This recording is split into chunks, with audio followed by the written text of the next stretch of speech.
அருட்பெருஞ்சோதி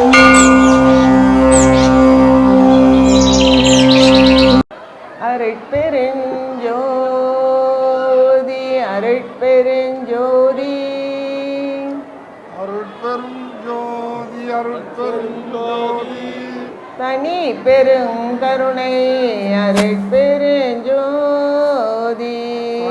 பெருங்கருணை அருட்பெருஞ்சோதி உலக மக்கள் எல்லாம் நம் மக்கள் ஆகுக, நம் மக்கள் எல்லாம் சன்மார்க்கிகள் ஆகுக, சன்மார்க்கிகள் எல்லாம் நினைத்த நலம் பெற்று வாழ்க, எல்லா உயிர்களும் எம்பற்று வாழ்க, எல்லா உயிர்களும் எம்பற்று வாழ்க,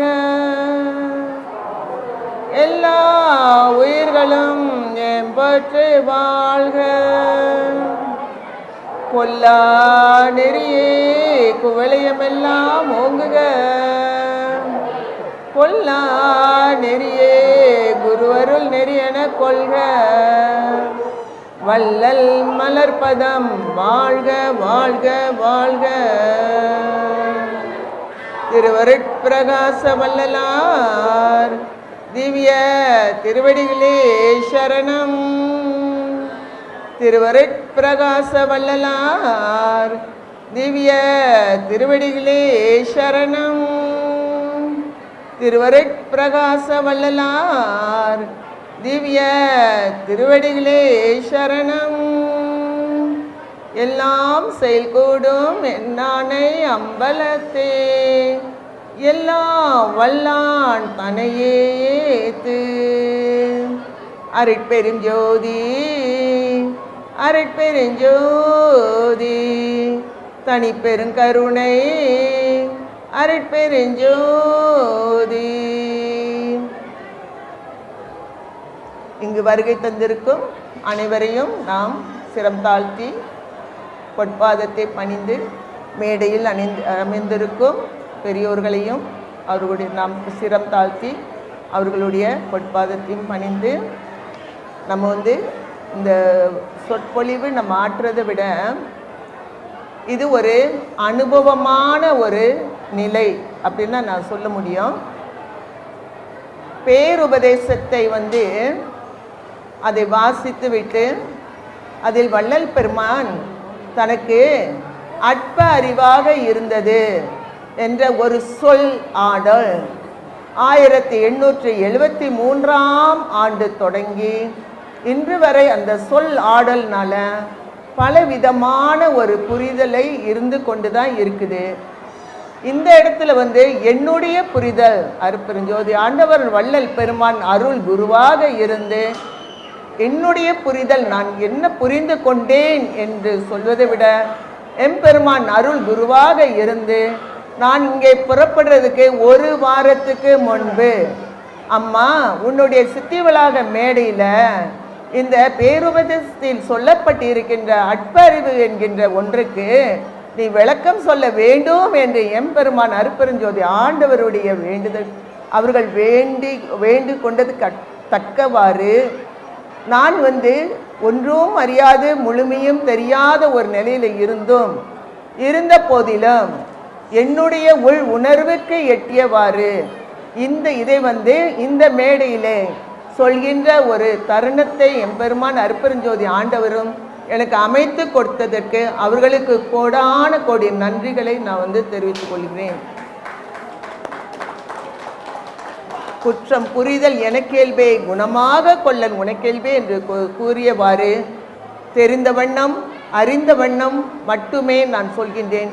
அதுக்கு மேல் உங்களுடைய அனைவருடைய ஆன்மாக்களிலும் நம் பெருமான் விளக்கை தீபத்தை எடுத்து வெளியே வைத்துவிட்டு இப்பொழுது நான் இந்த அறைக்குள் செல்கின்றேன்.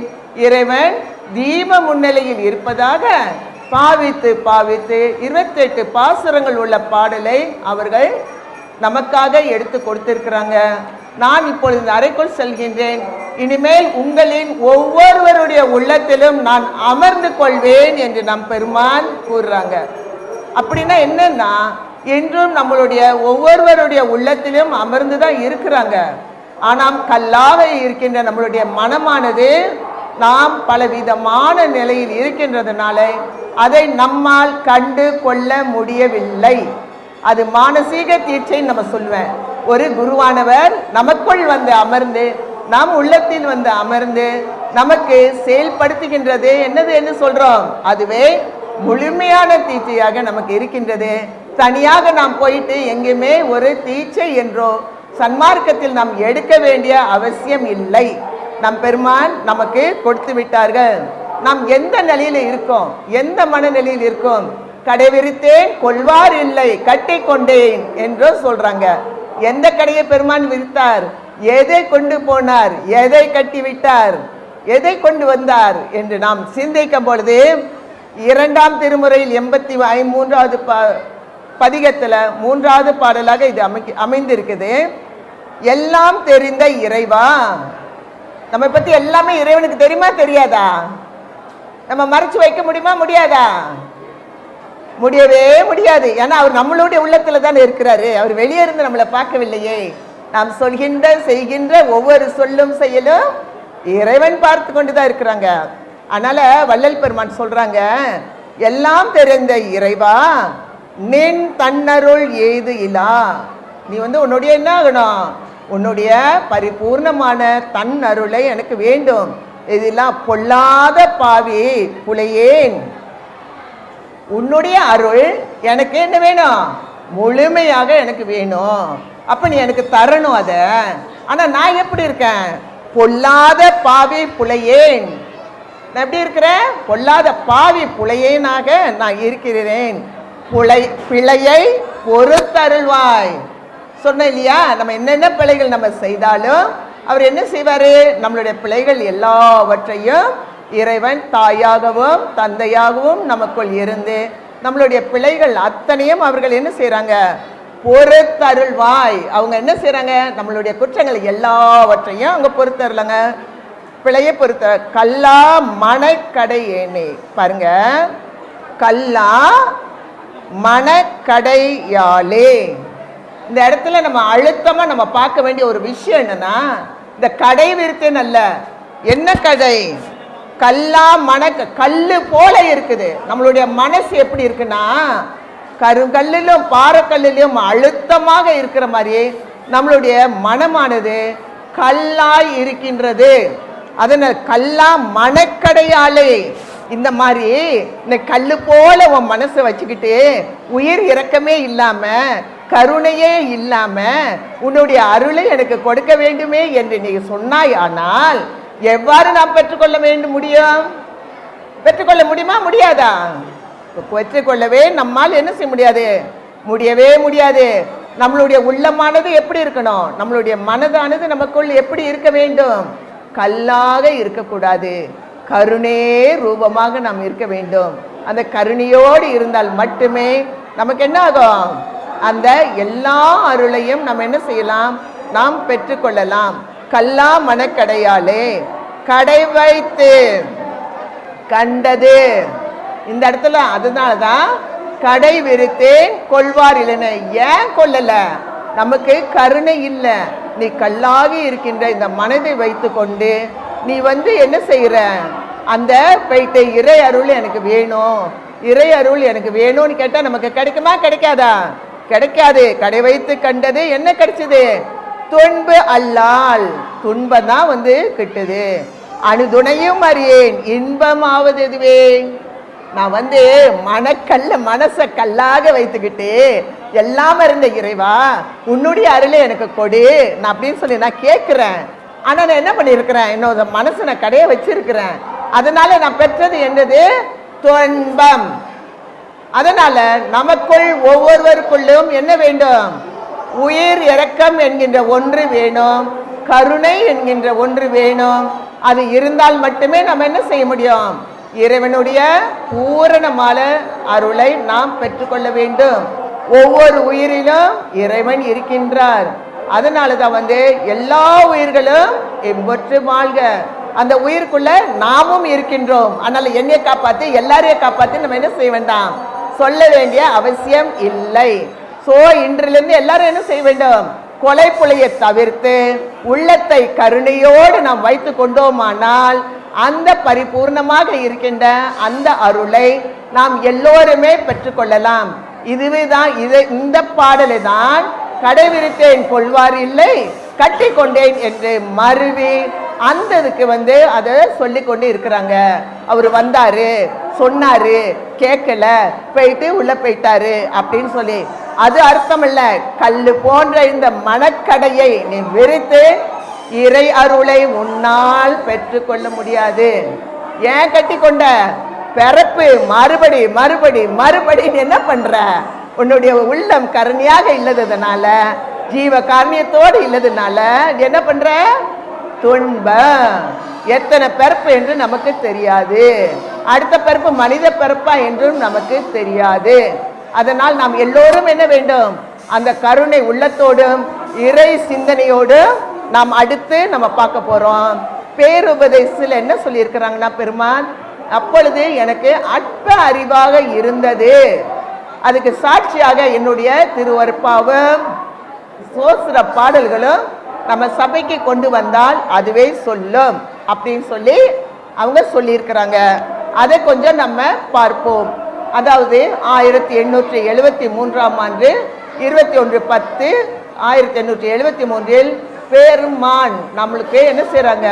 சன்மார்க்க கொடியை வெள்ளை மஞ்சள் கலந்த அந்த கொடியை ஏற்றிவிட்டு பேருபதேசம் என்கின்ற ஒன்றை நமக்கு கொடுக்கின்றார்கள். அதுவே மகா உபதேசமாக நமக்கு இருக்கின்றது. இந்த பேருபதேசமாக இருக்கின்றது நமக்கு என்னது? நமக்கு சட் விசாரம். சன்மார்க்கத்தில் 2 துடுப்புகளாக, ஒன்று பரோபகாரம், மற்றொன்று சட் விசாரம். பரோபகாரமும் சட் விசாரமும் நமக்கு முக்கிய 2 துடுப்புகளாக சன்மார்க்கத்தில் ஏறினவர்கள் அந்த 2 துடுப்புகளையும் வைத்து பயணிக்க வேண்டும். அந்த ஜீவகாமிய ஒழுக்கத்தோடு இருந்து பரோபகாரத்தோடு இருந்து நமக்கு அங்கே நம்மளுடைய அன்பும் அறிவும் பெறுகின்றது. அந்த அறிவு, அந்த மெய் அறிவை கொண்டு நாம் சட் விசாரம் செய்ய வேண்டும். அருளை நிறைய நமக்குள்ள ஏற்றிட்டோம், அதை நம்ம வெளிப்படுத்துறதுக்கு விசாரம் என்கின்ற அக உஷ்ணம் நமக்கு தேவைப்படுகின்றதுனால பெருமான் நமக்கு 2மே சேர்த்து கொடுத்திருக்கிறாங்க. சரி, அதுக்கு முன்பே நம்ம பார்க்கணும், பெருமானாருக்கு அற்ப அறிவு என்று சொன்னதுனால பெருமானாருடைய பிறப்பு அந்த வாழ்க்கை இது வாழ்க்கை வரலாறு அல்ல. அவர் கருவிலேயே அவர் எந்த நிலையை பெற்றார், எப்படி இந்த இறைவன் அவருக்கு கொடுக்குறாங்க அப்படின்னு சொல்லி நம்ம பார்க்குறோம். முதலாவது நம்ம பார்த்தோம்னா இறைவன் அவர் என்ன செய்கிறாரு? வள்ளல் பெருமானை நமக்காக வருவிக்கிறார். அகத்தை கருத்து புறத்தை வெளுத்திருந்த உலகர் அனைவரையும் நம்ம எல்லோருமே சகத்தை திருத்தி சன்மார்க்கத்தை அடைவித்திட அவரும் இகத்தை பரத்தை அடைவதற்கென்றே இறைவனால் நான் வருவிக்க உற்றேன், அவன் அருளை நான் பெற்று கொண்டேன், அருளை நான் பெற்றேன் என்று ரொம்ப அழகாக பெருமான் சொல்றாங்க. அதுக்கப்புறம் பெருமானார் நம்மளும் எங்க இருக்கோம்?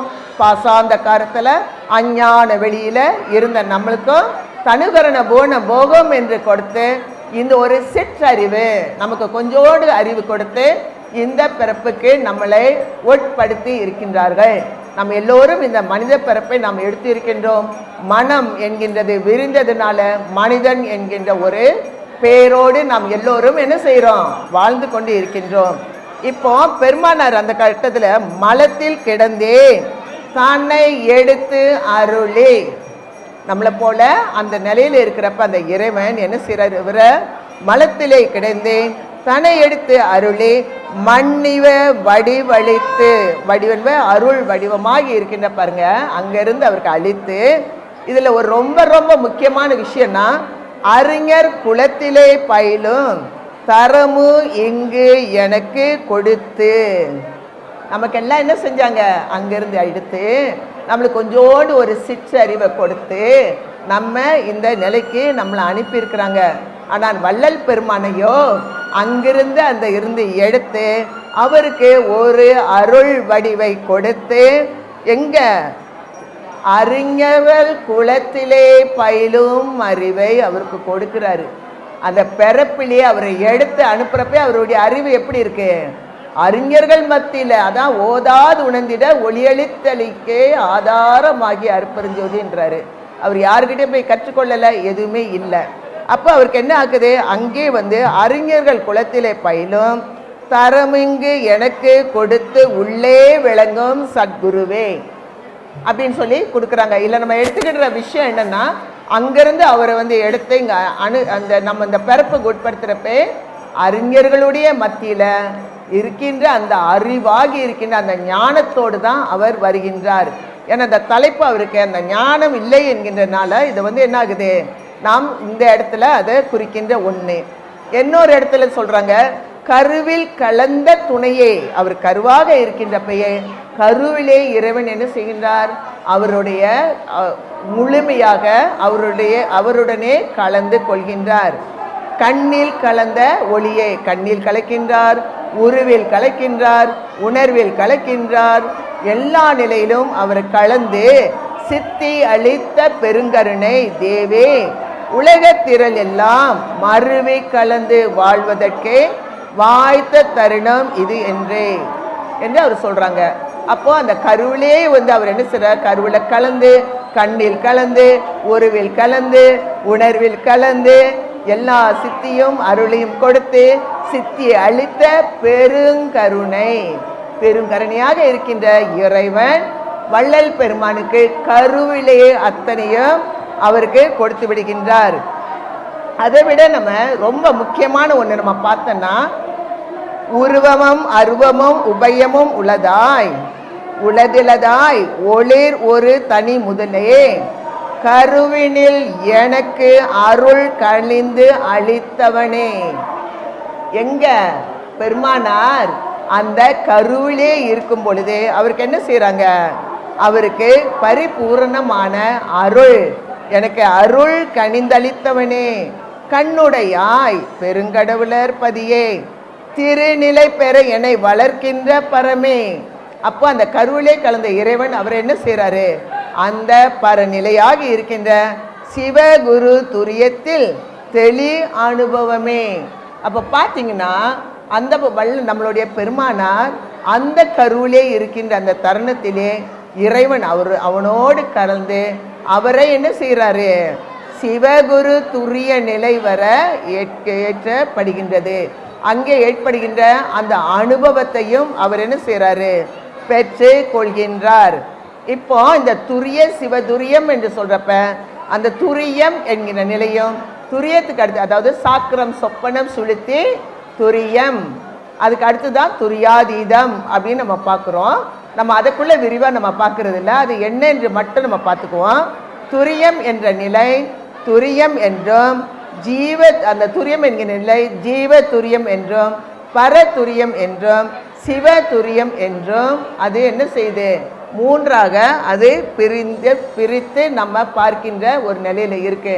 ஸோ அப்போ இந்த ஆன்மா அதனுடைய பயணத்தில் அது போகின்ற போது அதனுடைய ஜீவ துரியம் என்கிற நிலையில அந்த தத்துவங்கள் எல்லாவற்றையும் அது நீக்கப்பட்டு அந்த அருளை அது தரிசிக்கின்றது.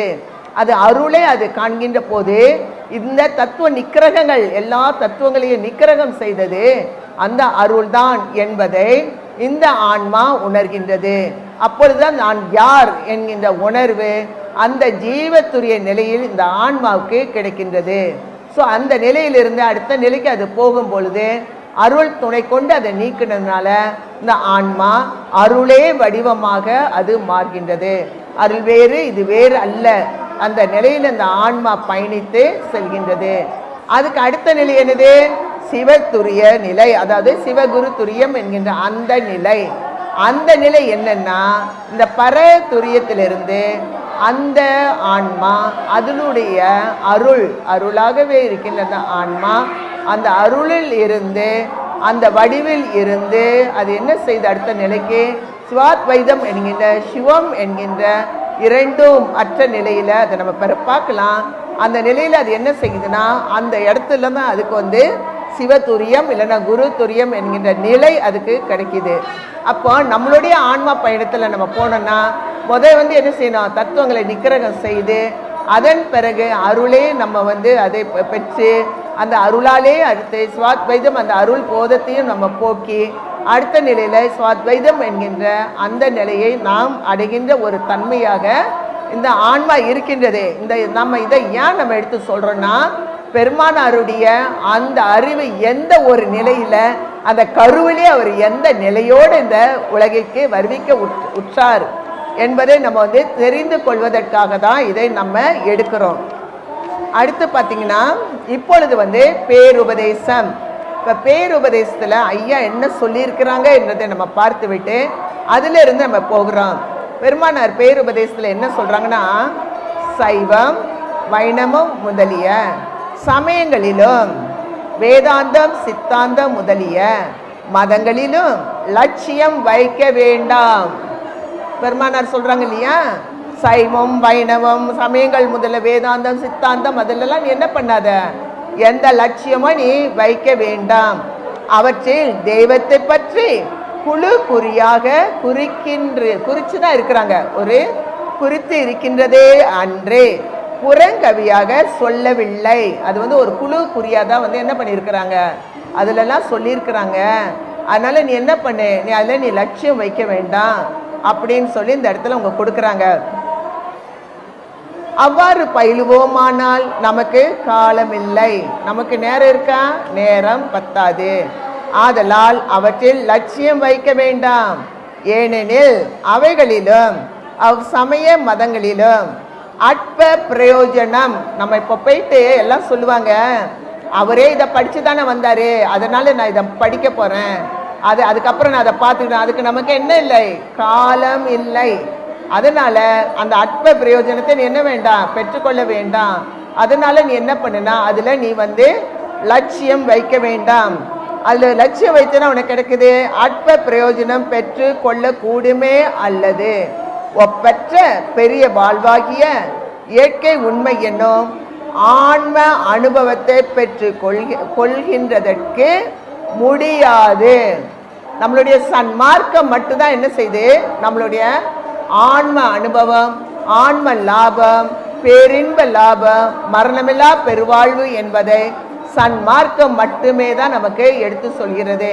மீது எல்லாமே சொர்க்க நரகம், இறந்தா மறுபடி பிறப்பு எடுக்கணும், பாவம் புண்ணியம், அந்த நிலையில தான் அது எல்லாமே இருக்கின்றது. ஆனால் நமக்கு ஆன்ம லாபம் அடைய வேண்டும், ஆன்ம அனுபவத்தை நாம் பெற்று கொள்ள வேண்டும். ஏனென்றால் இந்த உடம்புக்குள்ள ஜீவனாக இருக்கின்ற அறிவுக்கறிவாய் இருக்கின்ற ஜீவனும் இயற்கை விளக்கமாக இருக்கின்ற அறிவுக்கறிவாய் இருக்கின்ற இயற்கை விளக்கமாகிய கடவுளின் அந்த சத்து, அது ரெண்டு மட்டும்தான் நமக்குள்ள சத்து பொருளாக இயங்கி கொண்டு இருக்கின்றது. மீது எல்லாமே ஜடம். எப்படி ஒரு கட்டடத்தை மண் செங்கல்லாம் வச்சு கட்டுற மாதிரி ஜடமாகவும் நம்மளுடைய ஆன்மாவாக இருக்கின்ற அந்த ஆன்மாவில் கொடுக்கப்பட்ட அறிவும் கடவுள் அறிவு இரண்டு மட்டும்தான் நமக்குள் இருக்கின்ற சத்து பொருளாக இருக்கின்றது. அதனால் தான் நாம் என்ன செய்ய வேண்டும், ஆன்ம அனுபவத்தை பெற்று கொள்கிறதுக்கு முடியாது. இந்த மாதிரி புராணங்கள் சமயங்கள் மதங்கள் அதிலெல்லாம் போயிட்டு நம்ம அதை பின்பற்றி அந்த நிலையிலிருந்து நம்ம போனோமானால் நம்மளுடைய அனுபவத்தை நாம் பெற்று கொள்ள முடியாது. ஏனெனில் நமக்கு காலமில்லை. மேலும் இவைகளுக்கு எல்லாம் சாட்சி நானே இருக்கின்றேன் என்கிறாங்க. இதில் எல்லாமே உனக்கு அற்பமாக தான் உனக்கு கிடைக்க போகுது. இதுக்கெல்லாம் யாரு சாட்சி? நானே சாட்சியாக இருக்கின்றேன் என்று நம் வள்ளல் பெருமான் கூறுகின்றார். நான் முதலில் சமயத்தில் லட்சியம் வைத்து கொண்டு இருந்தது இவ்வளவு என்று அவ்வளவு என்று சொல்ல முடியாது. ஏன்னா நம்மளுடைய பெருமானாருடைய நம்ம பிறப்பை பார்த்தோம்னா அவர் ஒரு சைவ குடும்பத்தில், அவங்க அண்ணன் புராண கதைகள் சமய கதைகள் இதெல்லாம் சொல்கின்ற ஒரு குடும்பத்தில் தான் நம் பெருமானார் வருவிக்க விடுறாங்க. அவங்களுடைய குடும்ப நிலையிலே தான் அந்த மாதிரி தான் வர்றாங்க. ஸோ அப்படின்னா நம்ம ஒரு குழந்தைய நம்ம வளர்த்து அந்த குழந்தை எப்படி இருக்கும், நம்ம எதை பின்பற்றுறோமோ அதை தான் அது பின்பற்றி வரும். அப்போனா அந்த நிலையில் பெருமான் இருக்கிறப்ப அந்த மாதிரி அந்த சமயங்கள் மதங்கள் அந்த எல்லாவற்றிலும் அவங்க லட்சியம் வச்சிருக்காங்க. திருவருப்பா முதல் 5 திருமறைகளை நம்ம எடுத்து பார்த்தால் வான்கலந்த மாணிக்க வாசகா அப்படின்னு சொல்றாங்க. வரலாறை பார்த்தா அந்த மாணிக்க வாசகருடைய திருவாசகத்தை அவர்களுடைய தலையில் சுமந்து செல்லுவதாக அதை தலையிலே தான் அவர் வச்சிருப்பாராம். திருமந்திரத்திலிருந்து எல்லாவற்றையும் ரொம்ப ரொம்ப ஆழமாக அவர் கற்கின்ற ஒரு தன்மை அந்த காலகட்டத்தில் இருந்துச்சு.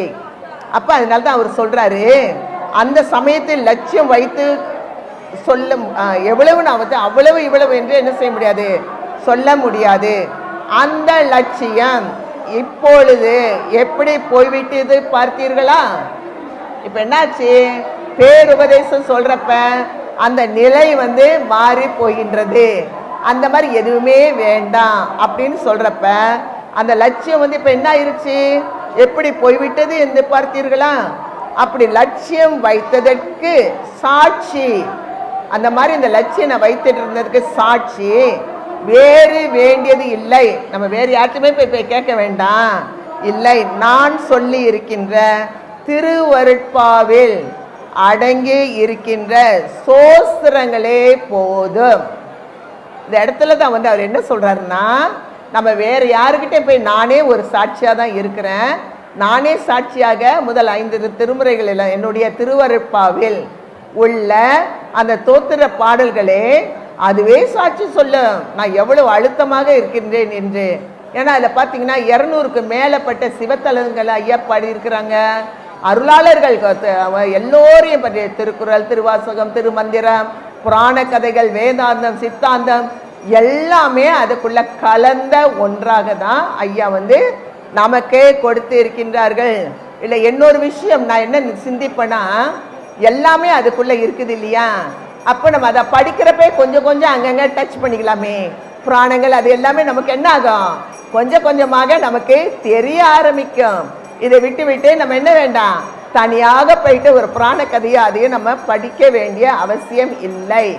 அதனால அதை படிக்கிறப்பே நம்மளுடைய மற்ற புராண கதைகளும் நமக்கு ஓரளவு விளங்குகின்ற ஒரு தன்மை நமக்கு கிடைக்க தான் செய்யுது. அடங்கி இருக்கின்ற சோஸ்திரங்களே போதும், அதே வந்து சாட்சி சொல்லிடுறோம். இவர் இந்த மாதிரி தான் இருந்தாரு, சமயத்தில் அழுத்தமாக தான் இருந்தாரு, அந்த நிலையில இருந்து தான் இதெல்லாம் வெளிப்பட்டதுன்னு சொல்லி அதெல்லாம் வந்து என்ன செஞ்சிடும், அதுங்களே சாட்சி சொல்லும். அதே தோத்திரங்களே போதும். அந்த சோஸ்திரங்களையும் மற்றவர்களுடைய தோத்திரங்களையும் நமக்கு கொண்டு வந்தால், சபைக்கு அந்த சபைக்கு எல்லாத்தையும் கொண்டு வந்தால் அவைகளை சாட்சி சொல்லிவிடும். ஏன் அவ்வளவு மிகுந்த அழுத்தம் எனக்கு அப்போது இருந்தது என்றால், அப்பொழுது எனக்கு அவ்வளவு கொஞ்சம் அற்ப அறிவாக இருந்தது. ஸோ இந்த வார்த்தை தான் நாம் ஆழமாக இப்ப சிந்திக்க போறோம். இந்த வார்த்தையை நாம் கொஞ்சம் ஆழ்ந்து சிந்திக்க வேண்டும். நம் வள்ளல் பெருமானுக்கு முதலில் இறைவனால் வெளிப்படுத்திய மந்திரம் 5 எழுத்து மந்திரம். நம் பெருமானாருக்கு முதல்ல எதை வெளிப்படுத்தினாங்க, இறைவன் 5 எழுத்து மந்திரத்தை தான் அவருக்கு வந்து வெளிப்படுத்துறாங்க. அப்படி வெளிப்படுத்தினதுக்கு சாட்சியாக நம்ம திருவருப்பாவிலே பாடல் இருக்கு. பான் மறுத்து விளையாடும் சிறு பருவத்திடையே பகரும் உலக இச்சை ஒன்றும் பதியா என் உள்ளத்தே. பால் குடிக்கின்ற தன்மை அதை மறந்து, அப்ப அதோட வயதை பாருங்க, எத்தனை வயது. பெருமானார் வந்து நமக்கு வந்து சிதம்பரத்துக்கு தூக்கி சொல்றப்ப திரை நீக்க கலகல என்று சிரித்தாருன்றோம். 5 மாத குழந்தையாக அவர் இருக்கிறப்ப அந்த நிலையில இருந்தாருங்கிறோம். அப்போ உலக இச்சை ஒன்றும் பதியாது என் உள்ளத்தை, அவளுக்கு வந்து என்னது இல்லை, எந்த உலக இச்சையும் இல்லை. மான் மறுத்து விளங்கும் திரு 5 எழுத்தே பதிய வைத்த பெருவாழ்வே. அப்ப பெருமானார் வந்து எந்த ஒரு நிலையில இருக்கிறப்ப, எந்த வயதிலே அவருக்கு என்னது கிடைக்குது, 5 எழுத்து மந்திரமாகிய சிவாய நம என்கின்ற அந்த மந்திரத்தை நம் பெருமான் பான் மறுத்து விளையாடு அந்த சிறுவ பருவத்திலே அவர் பெற்றுக்கொள்கின்றார். வைத்த பெருவாழ்வே என் வாழ்வில் ஒரு சுகமே அப்படின்னு சொல்றாங்க. இந்த இடத்துல நமக்கு என்ன தேவை, அந்த நிலையில நம் பெருமானாருக்கு வந்து 5 எழுத்து மந்திரமாகிய சிவாய நம என்பது அவருடைய பால் குடி கூட மறக்காத ஒரு குழந்தை. அதுக்கு அந்த 5 எழுத்து மந்திரத்தை அப்பொழுதே அவர் என்ன செய்றாரு, பெற்று கொள்கின்றார். அடுத்து இவர் என்ன பண்றாருன்னா, அந்த இதுக்கு சாட்சியாக இது ரகசியம் அப்படின்னு சொல்லி ஒரு கடிதம் இருக்கின்றது. உரைநடையில் நம்மளுக்கு ஒரு கடிதம் பெருமானார் கொடுத்துருக்குறாங்க. ஸோ அந்த கடிதத்தை நம்ம பார்த்தோம்னா, பிரம்மா விஷ்ணு ருத்ராதிகளுடைய பதங்களும் அந்த கர்த்தாக்களும், நல்லா கவனிச்சுக்கிடுங்க, பிரம்மா விஷ்ணு ருத்ரர்களுடைய பதங்களும் அந்த கர்த்தாக்களும் அவர்களால் சிருஷ்டி திதி சங்காரம், பிரம்மா படைப்பாரு, விஷ்ணு காப்பாரு, ருத்ரன் அழிப்பாரு. அந்த மாதிரி அந்த நிலையில் இருக்கின்ற அவர்களால் சிருஷ்டிக்கு, அதான் ஸ்திதி சிருஷ்டி திதி சங்காரம் அப்படின்னு சொல்லப்படுது. சொல்லப்பட்டு வருகின்ற தேகாதி பிரபஞ்சங்களை அனித்தியம், அது எல்லாமே என்னது, நமக்கு அனித்தியம் ஆகலில் நித்தியமாகிய என்றும் ஒரு தன்மை உள்ளதாகிய சச்சிதானந்த வடிவமாகியும், சத்து சித்த ஆனந்தம் சச்சிதானந்த நிலையில சிவம் என்கின்ற ஒன்றாகவும், இந்த இடத்துல ஏன்னா அவர் கொடுக்கப்பட்ட 5 எழுத்து மந்திரத்தினால வடிவாகவும் அகண்ட பரிபூரண வஸ்துவாகியும் விளங்கி சிவமே நமக்கு பொருள். ஏன்னா அவருக்கு கிடைத்தது என்னது அந்த டைம்ல, அந்த மந்திரா மட்டும்தான். அதனால அவர் என்ன செய்யறாரு, சிவம் என்கிற சிவாய நம என்கின்ற அந்த மந்திரத்தை அவர் தன்னுடைய தோழனுக்கு, அவருடைய நண்பருக்கு அவர் எழுதுறாரு. அன்றியும் தாய் தந்தை குரு தெய்வம் சிநேகர் உறவினர் முதலியவர்களும் மேற்குறித்த சிவத்தின் திருவருளே அல்லாது வேறில்லை. நம்ம எல்லோருமே யாரு, இறைவனுடைய திருவருளால் உள்ள ஆன்மாக்கள் தான். நாம் எல்லோருமே சகோதரர்கள் தான், சகோதரிகள் தான். நாம் வேறு வேறு அல்ல. எல்லோருடைய ஆன்மாக்களும் ஒரே இடத்துல இருந்து தான் அங்கே வந்திருக்கோம். ஆனால் நாம் செய்த பாவ புண்ணியங்களுக்கு தக்கவாறு இந்த தனுகரண போகம் என்கின்றது மாறுபட்டு நாம் வாழ்ந்து கொண்டு இருக்கின்றோம். அதுதான் மேற்குறித்த சிவத்தின் திருவருளே அல்லாது வேறில்லை. நாம் பல சனனங்களையும் நிறைய பிறப்பு எடுத்திருக்கோம். தப்பி தப்பி மேலான இந்த மனித பிறவி எடுத்து சிவத்தின் எதுக்கு இந்த பிறவி எடுத்திருக்கோம்னா, சிவத்தின் திருவருளை பெறுவதற்கே எவ்வகை பிரயாசத்தினாலாவது அந்த அருளை நாம் என்ன செய்ய வேண்டும், அடைய வேண்டும். அது எப்படி அடைவது? அந்த அருள் எவ்வகையால் வரும் என்றால், எல்லா உயிர்களிடத்திலும் தயவு, எல்லா உயிர்களிடத்திலும் தயவு அப்படின்றப்ப நம்ம என்ன செய்யணும்னா, ஜீவகாருண்ய ஒழுக்கத்தில் நாம் இருக்க வேண்டும். கொலை புலையை நாம் தவிர்க்க வேண்டும்.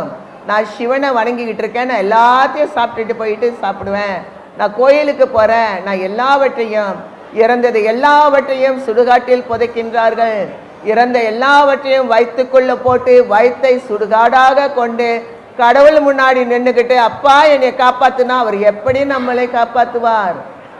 காப்பாற்றுவாங்களா? காப்பாற்ற மாட்டாங்களா? காப்பாற்ற மாட்டாங்க. உங்களுக்கு அருள் வேணும். அடுத்த பிறப்பில் ஏதாவது ஒன்றா பிறந்துடக்கூடாது. அட்லீஸ்ட் இந்த மனித பிறப்பாது நம்மளுக்கு மறுபடி கிடைத்தால் கூட பரவாயில்ல என்ற ஒரு எண்ணம் இருந்தால், கொலை புலையை தருவிக்கின்ற ஒரு நிலையில் நாம் எல்லோரும் இருக்க வேண்டும்.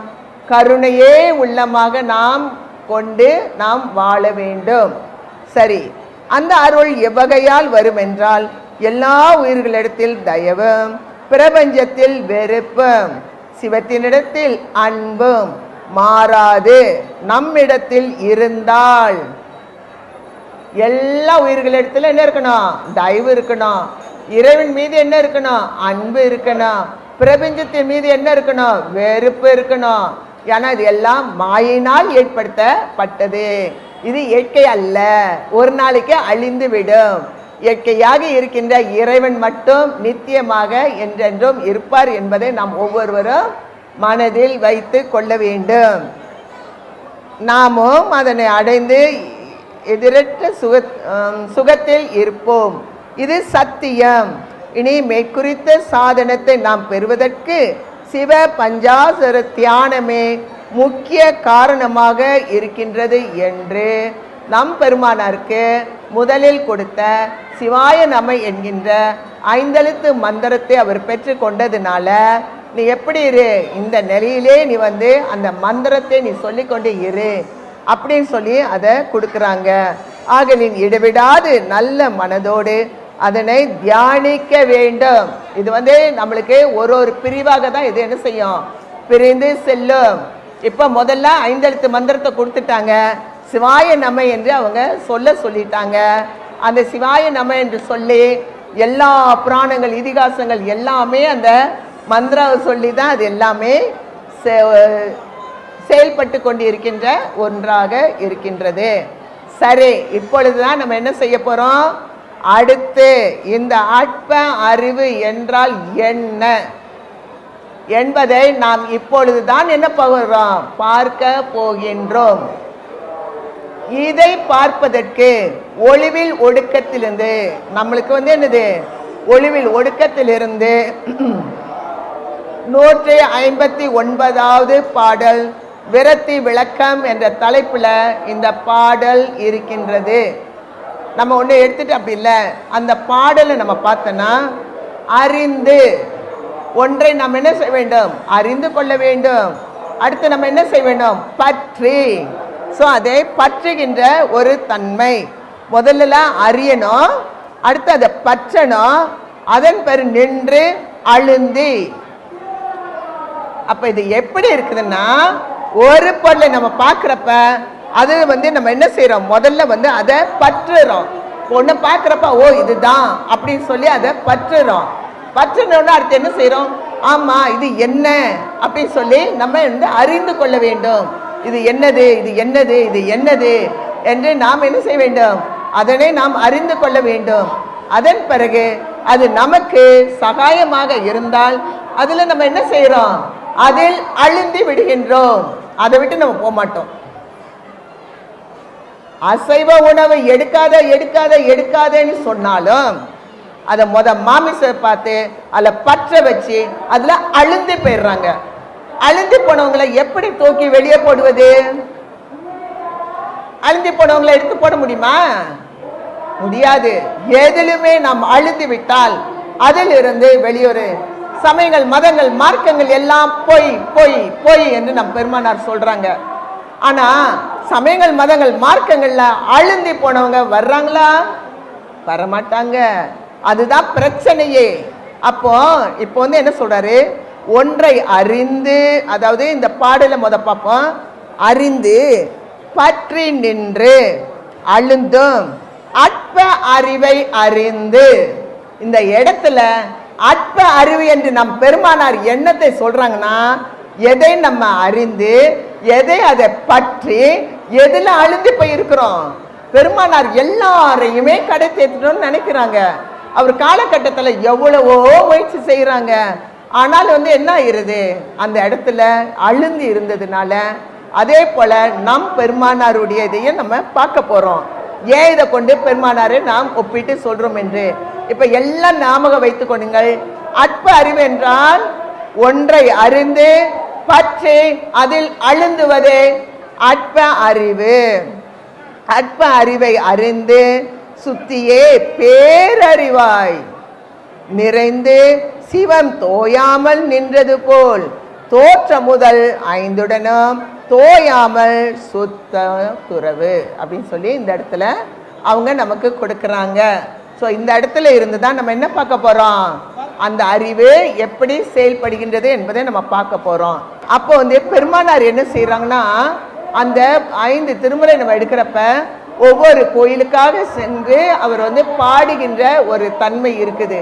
ஆனா இறுதியில பேருபதேசத்துல அவங்க என்ன சொல்லிடுறாங்கன்னா, தேவரையும் நின் சாயலாகவே நான் பார்த்தேனே அன்றே வேறு இல்லை அப்படின்னு சொல்லிடுறாங்க. அதே மாதிரி மாயையால் கலங்கி வருந்திய போதும் வல்லால் உன் தனையை மதித்து உன் சாயையாய் பிறரை பார்த்ததே அல்லால் தலைவா வேறு எண்ணியதுண்டோ, தூய பொற்பாதம் அறிய நான் அறியேன், துயர் இனி சிறிதும் இங்கு ஆற்றேன் என்று நம் பெருமானார் இந்த இடத்துல அந்த பாடல் என்னன்னா, உன்னை தான் நான் மதிச்சு உன் சாயையாக தான் நான் பிறரை பார்த்தேனே அல்ல, வேறு ஒன்றும் இல்லை நாயகா, எனது மயக்கமெல்லாம் தவிர்த்தேன், நன்னருள் புரிவது உன் கடனே அப்படின்னு சொல்லி இந்த இடத்துல கொடுக்குறாங்க. சரி, இப்போ பெருமானார் சொன்ன அந்த அந்த அற்ப அறிவுக்கு அந்த இடத்துல சொன்னது எதை அவர் பேஸாக வச்சு, எதை அவர் அடிப்படையாக வச்சு அவர் சொன்னதுக்கு அந்த என்ன காரணம் என்பதை மட்டும் நம்ம பார்க்குறோம். ஒன்று என்ன ஆகுது, நம்ம ஞானேந்திரியங்கள் முதல்ல அறியுதுன்னு பார்த்தோம். ஒன்றை பற்றி நிற்கிறது கண்மேந்திரியமாக இருக்குதுன்னு பார்த்தோம். அழுந்து நிற்கிறது அந்த கரணங்கள் என்று பார்த்தோம். இப்போ இதில் வேதம், ஆகமம், புராணம், இதிகாசம் முதலிய கலைகள் ஏதேனும் லட்சியம் வைக்க வேண்டாம் அப்படின்னு சொல்லி நம்ம பெருமானார் நமக்கு இறுதியில் நமக்கு கொடுக்குறாங்க. தெய்வத்தினுடைய உண்மை இன்னதென்றும் கொஞ்சம் மேலும் புறக்கவியாக சொல்லாமல் மண்ணை போட்டு மறைத்து விட்டார்கள். எல்லாமே புறக்கவியாக தான் அவங்க சொல்லியிருக்காங்க. இதுபோல் சைவம், வைணவம் முதலிய சமயங்களிலும் வேதாந்தம், சித்தாந்தம் முதலிய மதங்களிலும் லட்சியம் வைக்க வேண்டாம், அவற்றில் தெய்வத்தை பற்றி குழு குறியாக குறித்து இருக்கின்றது என்கின்றார். இந்த இடத்துல தான் நம்ம ஒரு முக்கியமான ஒரு விஷயத்தை நம்ம தெரிந்து கொள்ள வேண்டும். முக்கியமான ஒரு உண்மையை நாம் உணர்கின்ற தன்மை இங்கு தான் வருது. இவைகளுக்கெல்லாம் சாட்சி நானே இருக்கின்றேன் என்று முதலில் ஏன் சைவ சமயத்தில் லட்சியம் வைத்து கொண்டு இருந்தது, இவ்வளவு அவ்வளவு என்று சொல்ல முடியாது. அதுக்கு காரணம் நாம் பார்த்தோம். அந்த சிறு குழந்தையாக இருக்கிறப்ப பான் மறுத்து விளையாடும் அந்த நிலையிலே அவருக்கு என்ன கிடைச்சிருக்குது, 5 எழுத்து மந்திரம் மட்டுமே கிடைத்ததுனால அந்த 5 எழுத்து மந்திரத்தை உட்பட்டு அவர் என்ன செய்யறாருன்னா, இந்த புராணங்கள், இதிகாசங்கள் எல்லாவற்றையும் முதல்ல அவரு அறிந்து கொள்கின்றார். திருமந்திரம், திருவாசகம், புராணங்கள், சாத்திரங்கள், கோத்திரங்கள் எல்லாவற்றையும் அவர் என்ன செய்யறாரு, முதலில் அறிந்து கொள்கின்றார்கள். அத்தனை கதைகள் எல்லாவற்றையும் அறிந்து கொள்கின்றார். அப்ப புராண கதை தான் பெருமானார் பார்த்தீங்கன்னா அவங்க குடும்பமே புராண கதை சொல்லி தான் என்ன செய்யறாங்க, சொற்பொழிவு ஆற்றி அதில் இருந்து வருகின்ற ஒரு வருமானத்தை அதை எடுத்து தான் அவங்க என்ன செய்யறாங்க, அவர்களுடைய குடும்பம் நடக்கின்ற ஒரு தன்மையாக இருக்கின்றது. அப்ப நம் பெருமானாரு என்ன செய்யறாரு, சிறு வயதிலேயே புராணங்கள் எல்லாவற்றையும் அவர் அறிந்து கொள்கின்றார். முதல்ல அறிகின்ற ஒரு தன்மை. அதன் பிறகு என்ன பண்றாரு, அதனை சொற்பொழிவாக உரையாற்றுவதற்கு அதில் பற்று வைக்கின்றார். பெருமானாருக்கு அது அழுத்தமாக தான் அவர் பார்க்குறாரு. எல்லா புராணங்கள் எல்லாமே அதை படிக்கணும், வைக்கணும், வேதங்களை சொல்லி கொடுக்கணும், இதெல்லாம் செய்யணும் என்று அதில் என்ன ஆகுது, அதில் பற்று. முதல்ல புராணங்கள், இதிகாசங்கள் எல்லாவற்றையும் அவர் அறிந்து கொள்கின்றார். அடுத்து அதில் பற்று வைக்கின்றார். அதில் பற்று வைத்ததுனால் நிறைய தோத்திரங்கள் எல்லாமே நிறைய ஒவ்வொரு கடவுளையும் பற்றி சொல்வதாக தான் இருக்கும். ஆனால் நம்ம அதை ஆழமாக நம்ம பார்த்தால் அங்கேயும் அவர் இறை பரம்பொருளை தேடுகின்ற ஒன்றாக தான் அங்கே இருக்கும். அவர் அப்படியே படிச்சுட்டு, அதே மாதிரி அவர் சமயத்தில் இருந்ததுனால, சமய குடும்பத்தில் பிறந்ததுனால பெற்றோர்களோடு கோவிலுக்கு செல்கின்ற ஒரு தன்மை இருந்தது. அங்கே செல்லும்போது நிறைய பேர் அந்த மக்களை பார்க்கின்றார், சைவத்தோடு கூடிய மக்களை பார்க்கின்றார். அவர்கள் எல்லோரையுமே சன்மார்க்கமாக இருக்கின்ற அந்த நிலைக்கு கொண்டு வருவதற்காகவே முதலில் அவருக்கு உணர்த்தப்பட்ட அந்த 5 எழுத்து, 5 தொழிலாக செய்து கொண்டிருக்க 5 எழுத்து மந்திரமாக இருக்கின்ற சிவாய நம என்கின்ற அதை அவர் வைத்து கொண்டே எல்லாவற்றையும் அதில் பற்று வைக்கின்றார். அதில் அழுந்து விடுகின்றார். காரணத்தினாலே நமக்கு முதல் 5 திருமுறைகள் கிடைக்கப்படுகிறது. ஆகையால் நமக்கு எல்லா புராணங்களும், கோவில் ஸ்தலங்களும், பெரியோர்கள் அருளிய நூல்கள், திருக்குறள், திருமந்திரம், திருவாசகம் போன்ற பலரை பற்றியும், ஒவ்வொரு தெய்வங்களை பற்றியும், ஒவ்வொரு ஸ்தலங்களையும் சென்று பாடுகிறார். திருவருப்பாவில் இருக்கின்ற சோஸ்திரங்களை போதும் என்கின்றார். இவைகளை நீ இதை கொண்டு வந்தாய், ஆனால் அப்பொழுது நான் என்ன பண்ணினேன், இதை எல்லாவற்றையும் அறிந்து அதன் மேல நான் பற்று வைத்து அதனை என்ன செஞ்சிட்டேன், உங்களுக்காக அதுல கொடுத்து விட்டேன். அதுல பற்று வைத்து அது அழுந்து இருந்ததுனால அத்தனையும் நமக்கு அந்த முதல் 5 திருமுறையில் அது வந்து விடுகின்றது. ஆனால் நம்ம என்ன பார்த்தோம், அற்ப அறிவு என்றால் ஒன்றில் அழுந்தி ஒன்றை அறிந்து அழுந்தி பற்று வைப்பது என்று நம்ம பார்த்தோம். அதுதான் அந்த இடத்துல வருது. சன்மார்க்கம் என்பது அந்நியம் அல்ல, அனன்யம் என்கின்றார். சமயம், மதம், மார்க்கங்கள் என்பவற்றின் ஆச்சார சங்கற்ப விகப்பங்கள் எங்கள் மனதில் நம்ம பார்க்கணும். பெருமானாரு சமயங்கள், மதங்கள், மார்க்கங்கள், அந்த மதங்கள் எல்லாம் ஒண்ணு வேணாம், அதெல்லாம் தூக்கி போடு அப்படின்னு சொன்னா கூட நமக்கு சன்மார்க்கம் என்பது அந்நியம் அல்ல, அனன்யம். ஆனா என்ன செய்யறாங்கன்னா, அதற்குள்ள இருக்கின்ற ஆச்சார சங்கற்ப விகற்பங்கள் எங்கள் மனதில் பற்றாத வண்ணம் நீ என்ன செய்ய வேண்டும், எனக்கு நீ அருள் செய்தல் வேண்டும் என்று அவர் கேட்கின்றார்.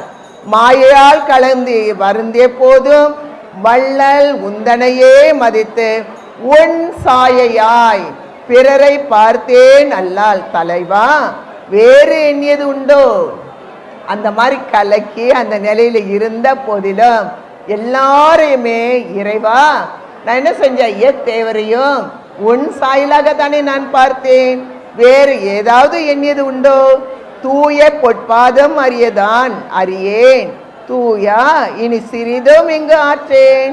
நாயகா எனது மயக்கமெல்லாம் தவிர்த்து, இதுல இருக்கின்ற அழுந்து பற்று வைத்து அறிந்து பற்றி அழுந்து இருந்த இந்த மயக்கத்தை எல்லாம் எனக்கு தவிர்த்து விடுப்பா.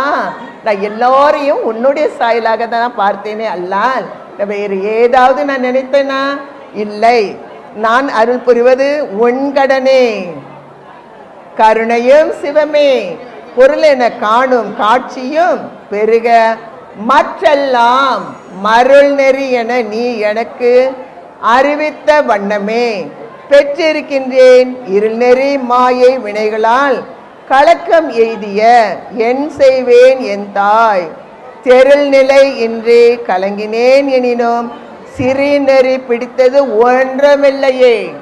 அந்த மாதிரி அவர் எல்லா இதுலயும் அவர் போனா கூட அவர் என்ன பண்றாரு, எல்லாவற்றையும் அருட்பெருஞ்சோதி ஆண்டவராக இறைவனாக பார்த்து அடுத்த படிநிலைக்கு அவர் என்ன செய்றாங்க, போறாங்க. இப்போ என்ன ஆயிருச்சு, இந்த நிலையில இருந்து மயக்கத்துல இருந்து அப்பா நான் உன்னை அறிந்து பற்றி அதுல ரொம்ப நான் அழுந்தி போயிட்டேன், அந்த மயக்கத்துல இருந்து நீ என்னை என்ன செய்ய, வெளியே எடுத்து விடு அப்படின்னு சொல்லி கொடுக்கிற பொழுது இப்பொழுது என்ன ஆயிருச்சு, நாம் எல்லோருமே புராணங்கள் இதிகாசங்கள் எல்லாவற்றையும் நாம் அறிந்து கொள்ளலாம். அல பற்று வைத்து அழுந்தி விட கூடாது, அவ்வளவுதான். தெரிஞ்சுக்கலாம், அழுந்தி விடக்கூடாது. அறிஞ்சிக்கலாம், பற்று வைத்து அழுந்தி விடக்கூடாது. அந்த மாதிரி பற்று வைத்து அழுந்தின ஒன்றை தான் அவர் என்ன சொல்றாரு, அப்பொழுது எனக்கு அற்ப அறிவாக இருந்ததுன்றாங்க. அதனால நம்ம அற்ப அறிவுனா அவருக்கு கொஞ்சம் அறிவு இருந்து அப்படிலாம் இல்லை, அவர் எப்படி அறிந்து பற்றி அழுந்தி இருந்தாங்க, அதுதான் இதுல முக்கியமான ஒன்று. அதுவே அற்ப அறிவாக சொல்லப்படுகின்றது. அதுக்கு அடுத்த நிலையில இப்ப என்ன செஞ்சிட்டாருன்னா, இந்த மாதிரிலாம் இருந்த இதெல்லாம் நீ தூக்கி போட்டுரு, சரிப்பா நீங்க சொல்லிட்டீங்க நாங்க எல்லாத்தையும் தூக்கி போட்டுறோம். அதுக்கு அடுத்து நம்ம என்ன செய்யணும் என்பதை இப்போ ஒரு மந்திரம் சிவாய நம என்கின்றது முடிஞ்சிருச்சு, அதோட முடிஞ்சு போச்சு. இப்போ அடுத்து எந்த படிநிலைக்கு போறோம், அடுத்த படிநிலைக்கு போறோம். ஏன்னா அதுல பற்று வைக்க வேண்டாம்னு சொல்லிட்டாரு, நீ அதுல அழுந்தி போகாதன்னு சொல்லிட்டாரு. அறிந்து கொள், பற்று வைத்து அழிந்து விடாதேன்னு சொல்லிட்டாரு. அடுத்த நிலைக்கு நம்ம போகிறோம். இத்தருணம் ஆண்டவர் எல்லாவற்றையும் நீக்கி இப்ப இந்த தருணத்துல 1873ஆம் ஆண்டு நமக்கு வெளிப்படுத்துகின்றார். இந்த இடத்துல தான் நமக்கு இந்த உபதேசம் கொடுக்கப்பட்டு இருக்கின்றது. எல்லோரும் மேலான இன்பத்தை அடையும் பொருட்டு நாம் எல்லோரும் மேலான இன்பமாகிய மரணமில்லா பெருவாழ்வை அடைவதற்கு இந்த ஆன்ம லாபத்தை பெற வேண்டும். ஆன்ம லாபத்தை பெற்று மேல்நிலையாக இருக்கின்ற அடுத்த நிலையை தான் எல்லோரும் மேலான இன்பத்தை அடையும் பொருட்டு முடிவான, இதுக்கப்புறம் ஒண்ணுமே இல்லை, இதுதான் சன்மார்க்கத்துக்கு அப்புறம் ஏதாவது ஒரு மார்க்கம் வரப்போதா? இல்லவே இல்லை. அதனால எல்லோருக்கும் மேலான இன்பத்தை அடையும் பொருட்டு முடிவான இன்ப அனுபவத்துக்கு சாதக சகாயமான திருவருள் மகா வாக்கிய திருமந்திரத்தை தமது அவருக்கு உண்மையை வெளிப்பட காட்டும். அந்த மகா வாக்கியமாக இருக்கின்ற அந்த திருமந்திரம் என்ன செய்து உண்மையை, உண்மை கடவுள் யார் என்று அதை நமக்கு என்னாகுது வெளிப்பட காட்டும். முந்திலாம் என்ன செஞ்சாங்க? போட்டு பூட்டிட்டான், அதுக்கு சாவி இல்லை, எல்லாத்தையும் மறைத்து விட்டான், அதை திறக்கிறதுக்கு யாரும் இல்லை. ஆனால் பூட்டிய பூட்டை நம் வள்ளல் பெருமான் திறந்து நமக்கு பெட்டியை வைத்து கொண்டு சென்று இருக்கிறார்கள். அதற்குள் இருக்கின்ற அருளை நாம் அள்ளி அள்ளி பருக வேண்டுமே தவிர, பூட்டிய பூட்டை யார் திறந்தா? திறந்துட்டாங்களா இல்லையா? வள்ளல் பெருமான் திறந்துட்டாங்க. நம்ம அதுல உள்ளதை என்ன செய்யணும்? எடுத்து அனுபவிக்க வேண்டிய ஒன்றுதான். அதை அனுபவிக்கிறதுக்கும் ஒரு மகா மந்திரத்தை நம் பெருமானார் நமக்கு கொடுத்துட்டாங்க. நீ எல்லாவற்றையும் தூக்கி வை ஒரு ஓரமாக. இப்ப என்ன இந்த நிலைக்கு எது ஏற்றி விட்டது? எனக்குள் நான் என்னதை உணர்ந்தேன், அதை உனக்கு எந்த மறுப்பும் இல்லாம எதையும் கூட்டாம வெட்டா வெளியாக உனக்கு என்ன பண்றேன்? எல்லாவற்றையும் உனக்கு நான் கொடுக்கிறேன், எல்லோருமே நீங்க பெற்றுக்கொள்ளுங்க அப்படின்னு சொல்லி கொடுக்கிறாரு. அப்போ வெளிப்பட காட்டும் மகாமந்திர வாக்கியத்தை எனக்கு வெளியிட்ட அவ்வண்ணம் எந்த ஒரு கருணை நம் பெருமானாருக்கு எப்படி இறைவனால் வெளிப்படுத்தப்பட்டதோ அதை அப்படியே அவர் நமக்கு என்ன செய்யறாரு? கொடுக்கின்றார். எனது மெய் அறிவில், நம்ம இந்த கலை அறிவில், இப்ப நம்மளாம் கலை அறிவில் தான் இருக்கிறோம், எல்லாத்தையும் படிக்கிறோம், உணர்றோம், எல்லாமே இருக்கும். ஆனால் பெருமானாருடையது எப்படி? மெய் அறிவில். மெய் அறிவின் கண் அனுபவித்து எழுந்த உண்மை அனுபவ ஆனந்த இன்பத்தை எப்படி என்னுடைய மெய்யறிவில் நான் உணர்ந்து ஆனந்தத்தை நான் எப்படி அதை பெற்றுக்கொண்டேனோ அதே போல பாவித்தெழுந்த உண்மை அறிவினும் ஆனந்த இன்பத்தை நீங்களும் எல்லாவரும் என் போல் அல்ல சந்தேகம் யாருக்கும் வரக்கூடாது. இப்படிலாம் தான் கிடைக்குமா? கிடைக்காதா? என்ன பண்றது? ஏதோ சொல்லிட்டு போயிட்டாரு, அது உண்மையிலேயே நடக்குமா நடக்காதா என்ற சந்தேகம் நமக்கு வரக்கூடாது. அவரை சாட்சியாக இங்கு அமர்ந்து எழுந்தருளி நாம் ஒவ்வொருவருடைய உள்ளத்திலும் அவரை சாட்சியாக அவர் எழுந்து அருள் இருக்கணும். இல்லைன்னா 1873ஆம் ஆண்டு உள்ளத இன்று இந்த இடத்துல வெளிப்படுத்தும்படி அவர் சொல்லியிருக்கிறார்னா அவர் இங்கே எழுந்து அமர்ந்து அருளி இருக்க வேண்டும். இங்கு வந்த அனைவருமே புண்ணியம் செஞ்சிருக்கணும். அனைவருமே இதுவரை கொலை புலை செய்திருந்தாலும் இன்று முதல் கொலை புலையை தவிர்த்து இறை அருளை ஒவ்வொரு ஆன்மாக்களும் என்ன செய்ய வேண்டும்? பெற்றுக்கொள்ள வேண்டும். ஆனந்த இன்பத்தை நீங்கள் எல்லாவரும் என் போல் ஐயம் திரிபு மயக்கம் இன்றி, எந்த மயக்கம் இருக்கக்கூடாது. முதல் என்ன சொன்னோம்? அந்த அந்த மதுபானம் உண்டு, சமய மதங்கள்ல உள்ளது எப்படி சொன்னோம்? மதுபானம் உண்டு, லகிரி பாடிக்கிட்டு போறது மாதிரி நம்மளும் எல்லாவற்றையும் மண்டையில ஏற்றிக்கிட்டு லகிரி பாடிக்கிட்டு நம்மளுடைய பிறப்பை இழந்து விடக்கூடாது.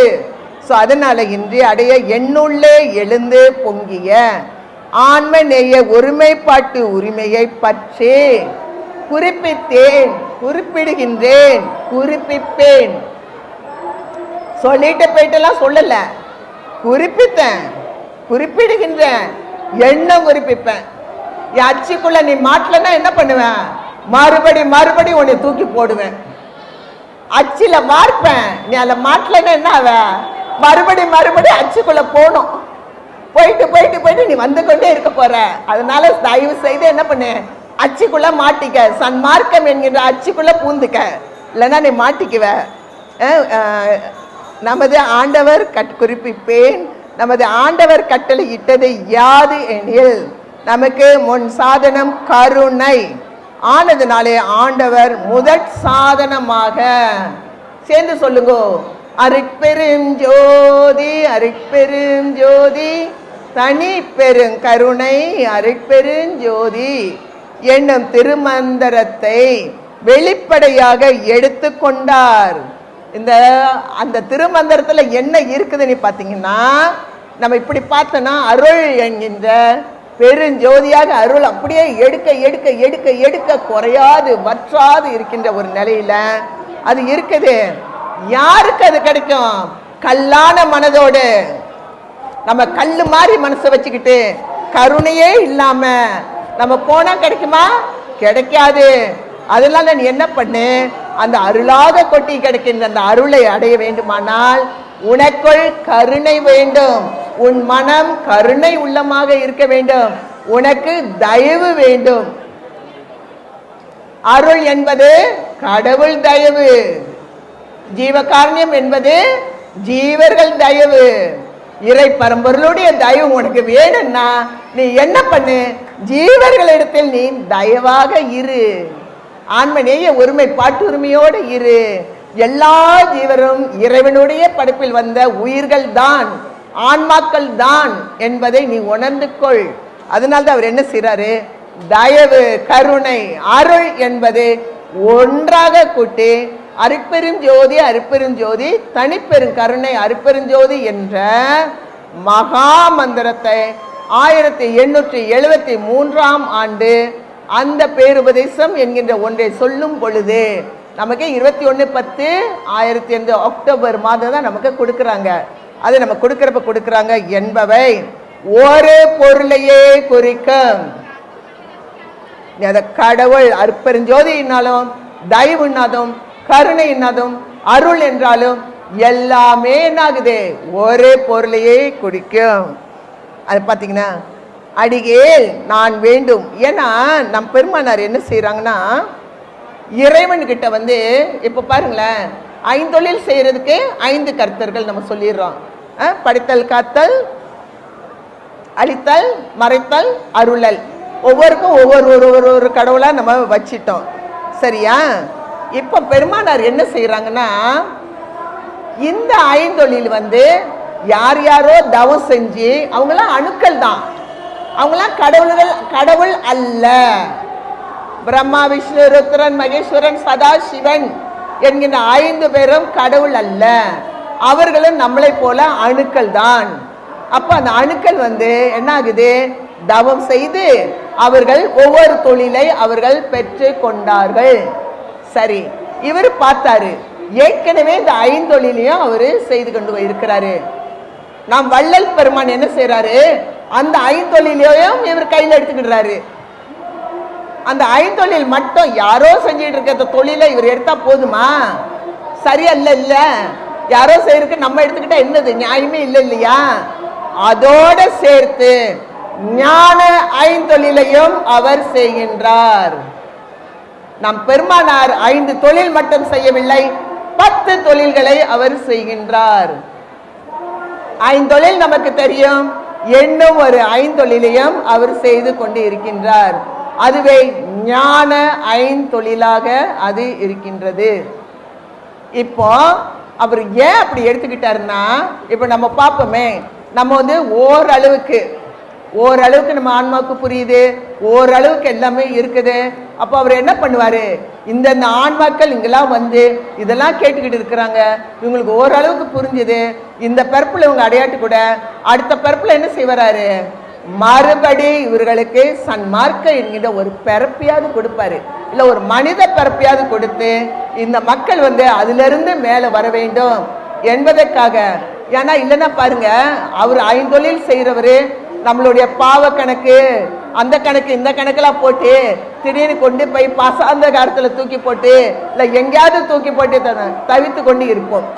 ஆனா பெருமானார் பெருங்கருணை உடையவர், அந்த நரகத்தில் இருக்கின்றவர்களையும் அவர் எடுப்பார், அந்த ஆன்மாவையும் அவர் வெளியே கொண்டு வருவார். வந்து அதுக்கு அறிவு விளக்கம் வந்து அந்த ஆன்மா அங்கேயே போய்விடக்கூடாதே, அதையும் கொண்டு அதுதான் கருணை, அதுதான் அருள், அதுதான் தயவு, அதுவே பெருங்கருணையாக பெருங்கருணை ஐந்தொழிலும் அவர் செய்கின்றார். அதை நம்ம பார்க்கலாம். அதுக்கு முன்னாடி வந்து இது எங்க அந்த ஞான ஐந்தொழில்னு சொல்லி பெருமான் சொல்லியிருக்கிறாங்க. எங்களுக்கு தெரிந்த அளவு 5 தொழில் மட்டும்தானே, ஞான ஐந்தொழில் எங்க இருக்குது அப்படின்னு நம்ம பார்த்தோம்னா நம்மளுக்கு திருவருப்பாவில் பெருமானாரே அழகா சொல்லியிருக்காங்க. அடிகையில் நான் வேண்டுதல் கேட்டு அருள் புரிதல் வேண்டும், அண்டமெல்லாம் பிண்டமெல்லாம் கண்டு கொள்ளல் வேண்டும், எல்லாவற்றையும் கண்டு கொள்ளணும். சுடிசேர் எவ் உலகமும் எத்தேவரும் எவ் உயிரும். இதை நல்லா கவனிச்சுக்கிடுங்க. இது சாதாரணமான ஒன்று அல்ல, மனிதர்கள் மட்டுமல்ல, மேலே இருக்கின்ற எத்தேவரும் எல்லாம் எந்தெந்த உலகத்துல, தேவர் உலகமா என்ன உலகம் நம்மளுக்கு தெரியாது, எந்தெந்த உலகத்துல எந்தெந்த ஆன்மாக்கள் எந்தெந்த பரிமாணத்துல இருக்கின்றதோ யாருமே என்ன செய்ய முடியாது, தப்பி ஓடவே முடியாது. அருப்பெருஞ்சோதி வள்ளல் பெருமான் கிட்ட இருந்து எல்லாத்தையுமே அவர் வந்து செய்யறாரு. எவ்வுலகமும் எத்தேவரும் எவ் உயிரும் சுத்த சிவ சன்மார்க்கம் பெற்றிடுதல். என்னது, நீ தேவரா இருந்தானா முனிவரா இருந்தானா நீ எங்க இருந்தா என்ன பண்ணணும், சுத்த சிவ சன்மார்க்கம் பெற்றிடுதல் வேண்டும். அப்ப நம்ம எவ்வளவு கொடுத்து வச்சவங்க சிந்திச்சு பாருங்க. தேவர்கள்லாம் அங்க உட்காந்துட்டு எனக்கு மனுஷ பருப்பை கொடுப்பான் அதுக்கப்புறம் பார்த்தாப்பா நான் மேல வர முடியும்னு சொல்லி ஏங்கி தவம் இருந்துகிட்டு இருக்காங்க. நம்மளுக்கு இந்த மனித பிறப்பு ஒரு அற்புதமாக நமக்கு வந்து ரொம்ப சந்தோஷமாக ஒரு பிறப்பு நம்ம எடுத்துட்டோம். இதை வீணாக்கணுமா, வீணாக்க கூடாதா? வீணாக்க கூடாது. சுத்த சிவ சன்மார்க்கத்துக்குள் எந்தவித தந்திரத்தாலும் நாம புகுந்து கொள்ள வேண்டும். சுத்த சிவ சன்மார்க்கம் பெற்றிடுதல் வேண்டும். படிவானம் படைத்தல் முதல் 5 தொழிலும். சரியா? படைத்தல், காத்தல், அழித்தல், மறைத்தல், அருளல். படிவானம் படைத்தல் முதல் 5 தொழிலும். ஞானம் படைத்தல். அடுத்த வரிய பாருங்க. ஞானம் படைத்தல் முதல் 5 தொழிலும் நான் புரிதல் வேண்டும். சொல்லிட்டாரா? முதல்ல உள்ள 5 தொழிலையும் சொல்லிட்டாரு. அதுக்கடுத்து ஞான 5 தொழிலையும் அவர் சொல்லுகின்றார். இந்த ஞான 5 தொழில் என்ன என்பதை நம்ம பார்க்கலாம். ரொம்ப அழகா வந்து இப்போ வந்து நம்மளுக்கு எல்லாத்துக்குமே தெரியும், படைத்தல் காத்தெல்லாம் தெரியும். இந்த ஞான 5 தொழிலின் ஒரு புதுசா ஒரு 5 தொழில் எங்க இருந்து வந்துச்சு, அதுனா என்ன என்பதை நம்ம புரிஞ்சுக்கிடணும். இப்ப அடுத்து வந்து நம்ம பார்க்கிறோம், 5 தொழிலும் நான் புரிதல் வேண்டும். ஒடியாத திருவடியில் என் தாயும் நானும் ஒன்றாகி இறைவா பிறவி பெருங்கடல் நீந்துவார் நீந்தாதார் இறைவன் அடி சேராதார். திருவடி என்பதே அருள். திருவடினா ஒரு காலை பிடிச்சுக்கிட்டு இருக்கிறது அல்ல, இறைவனின் திருவடி என்பது அருள். அந்த அருள் அதுதான். பிறவி பெருங்கடல் நீந்துவார் நீந்தாதார் இறைவனது, அந்த இறைவனது திருவடி பெறாதவர் வந்து என்ன செய்ய மாட்டாங்க, அதை அடையாதவங்க வந்து மறுபடி பிறப்பு எடுக்க வேண்டும். திருவடி என்பது என்னது, இறை அருள். நம்ம அந்த இறை அருளை பெற்றா மட்டும்தான் இந்த பிறப்புல இருந்து நம்ம என்ன செய்ய முடியும், தப்பித்து கொள்ள முடியும். இறை அருளை ஜீவகாரணி மூலம் தான் நம்ம பெற்றுக்கொள்ள வேண்டும்.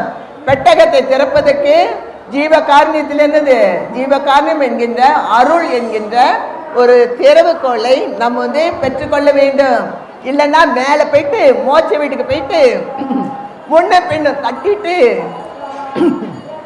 மறுபடியும் நாம் கீழே வருகின்ற ஒரு தன்மை நமக்கு கிடைக்கும். அதனால தான் என்ன சொல்றாரு, ஒன்றாகி எஞ்ஞானம் ஓங்குதல் வேண்டுவனே. சரி, இப்போ ஞானம் பெருங்கருணை பெருந்தொழிலாக இருக்கின்ற ஞான 5 தொழில் என்ன என்று நம்ம இப்ப பார்க்கிறோம். சரியா? இந்த ஞான 5 தொழில் தான் எங்க நடக்குது, சன்மார்க்கத்தில் நடந்து கொண்டு இருக்கின்றது. மற்ற மார்க்கங்கள் எல்லாவற்றிலும் அந்த 5 தொழில் தான் நடக்குது. சன்மார்க்கத்தில் பெருங்கருணையாக இருக்கின்ற பெருங்கருணை ஐந்தொழிலாக இருக்கின்ற இந்த ஞான ஐந்தொழில் சன்மார்க்கத்தில் நம் பெருமான் நடத்தி கொண்டு இருக்கின்றார்கள்.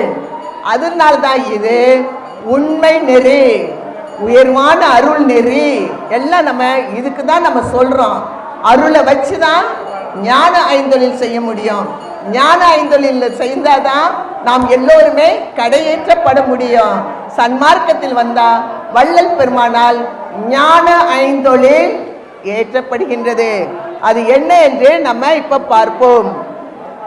உலகத்தின் இடத்தே பெறுதற்கு மிகவும் அருமையாகிய இந்த மனித தேகத்தை பெற்ற நண்பர்கள் அனைவரும், எல்லாற்றையும் சேர்த்து அவர் அழைக்கிறாரு. யாரெல்லாம் இந்த மனித தேகம் பெற்றாங்களோ அனைவரையும் நாமும் அறிய வேண்டும், ஒழுக வேண்டும் என்பது யாது எனில், ஒவ்வொருவருமே அதை தெரிஞ்சு கொள்ள வேண்டும் என்பது யாது எனில்,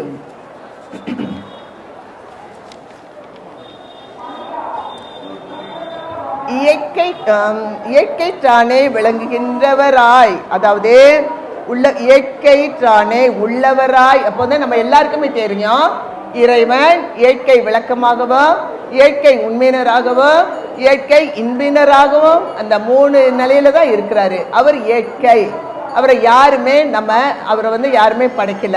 ஸோ இந்த இடத்துல இன்னொரு விஷயம் நம்ம எப்படி புரிஞ்சுக்கணும்னா, இயற்கை விளக்கமாக இயற்கை உண்மையினராக இருக்கின்ற அந்த இறைவன் நாம் எல்லோருமே ஏக தேச இயற்கை உண்மையினர் தான். நாம் எல்லோருமே கடவுளுடைய சொரூபங்கள் தான். ஆனா ஏக தேசமாக நம்ம இருக்கிறோம். அப்ப அந்த இயற்கை உண்மையினராக ஏக தேச இயற்கை உண்மையினராக நம்ம எல்லோரும் இருக்கிறோம். நமக்கு இயற்கை விளக்கமாக இருக்கின்ற அந்த இறையுடைய அந்த அறிவாக இருக்கின்ற அது நமக்குள் இறைவனுடைய இயற்கை விளக்கமாக இருக்கின்றது. ஏனென்றால் கடவுள் இயற்கை விளக்கமாக இருக்கின்றார். நாம் எல்லோருமே ஆன்ம இயற்கை விளக்கமாக நம்ம இருக்கின்றோம். எவ்வளவு ஒரு பெருமை! அவர் எந்த ஃபார்மேஷன்ல இருக்கிறாரோ அதே மாதிரிதான் நம்ம இருக்கிறோம். அப்போ அடுத்து இயற்கை இன்பினர் அப்படின்னா ஆனந்த நிலையில, பேரானந்த நிலையில, பேரருள் பேராற்றலை பெறப்ப நாம் அந்த நிலையை நம்ம அடைய போறோம். இப்போ அந்த நிலையில் இருக்கின்ற அந்த இறைவன் என்ன செய்யறாரு? இயற்கையற்றனானே உள்ளவராய் விளங்குகின்றவர் என்றும் 2 படாத பூரண இன்பமும். இறைவன் எப்படி இருக்கிறாங்க? பூரண இன்பமாக உள்ளவராக இருக்கின்றார் என்றும் எல்லா அண்டங்களையும், இது நல்லா ஞாபகம் வச்சுக்கிடுங்க. ஐந்தொழில் செய்யறவங்க என்ன பண்றாங்க? பிரம்மா படைக்க மட்டும்தான் செய்யும், விஷ்ணு காக்க மட்டும்தான் செய்யும், அப்புறம் ருத்ரன் அழிக்க மட்டும்தான் செய்யும். ஆனா ஐந்தொழில் என்ன ஆகுதுன்னா, அவர் இங்க மட்டும்தான் பஞ்சபூதங்கள் இது எல்லாம் தான் படைக்க முடியும்.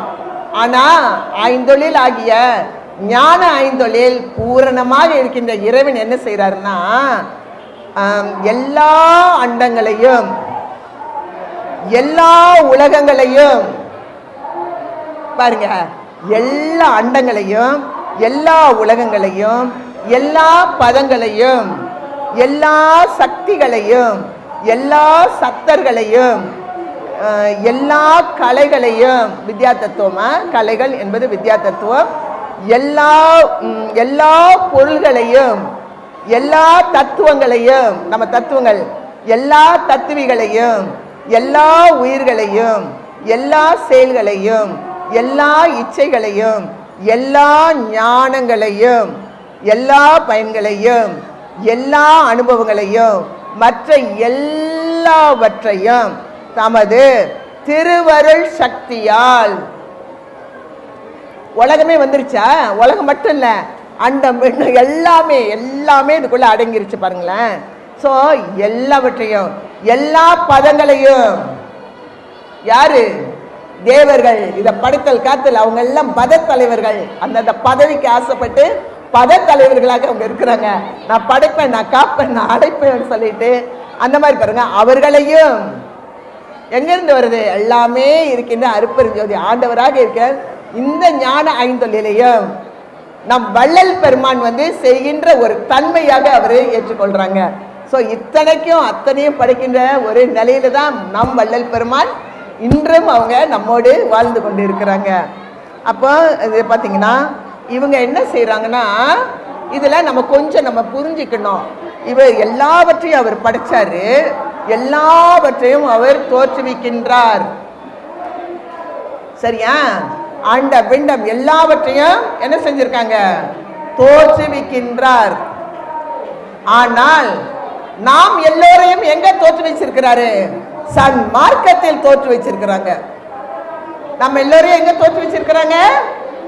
சன்மார்க்கத்தில் தோற்று வச்சிருக்கிறாங்க. எத்தனையோ பேர் எங்கெங்கோ போயிட்டு இருக்கிறாங்க. அப்படி போனா கூட நாம் என்ன செய்யறோம்? யார் எப்படி இருந்தாலும் சன்மார்க்கம் என்பதுக்குள் நம்ம எல்லோரையும் என்ன வச்சுக்கிறாரு? தோற்று வைத்திருக்கிறாங்க. நம்மளை தோற்று வைக்கப்பட்டாச்சு. சன்மார்க்கத்துக்குள்ள வந்த பிறகு என்ன செய்யறாரு? வாழ்வித்தல். நம்ம எல்லோரையுமே என்ன செய்யறாங்க? வாழ்விக்கின்ற ஒரு தன்மை. அப்ப அடுத்து என்ன ஆகுது? நாம் எல்லோருமே வாழ்விக்கிறாங்க. குற்றம் புரிதல் எனக்கு இயல்பாக இருந்தாலும் குணமாக கொள்ளுதல் உனக்கு இயல்பல்லவா? எவ்வண்ணம் எண்ணினும் அவ்வண்ணமே இந்தருளும் அருட்பெருஞ்சோதி.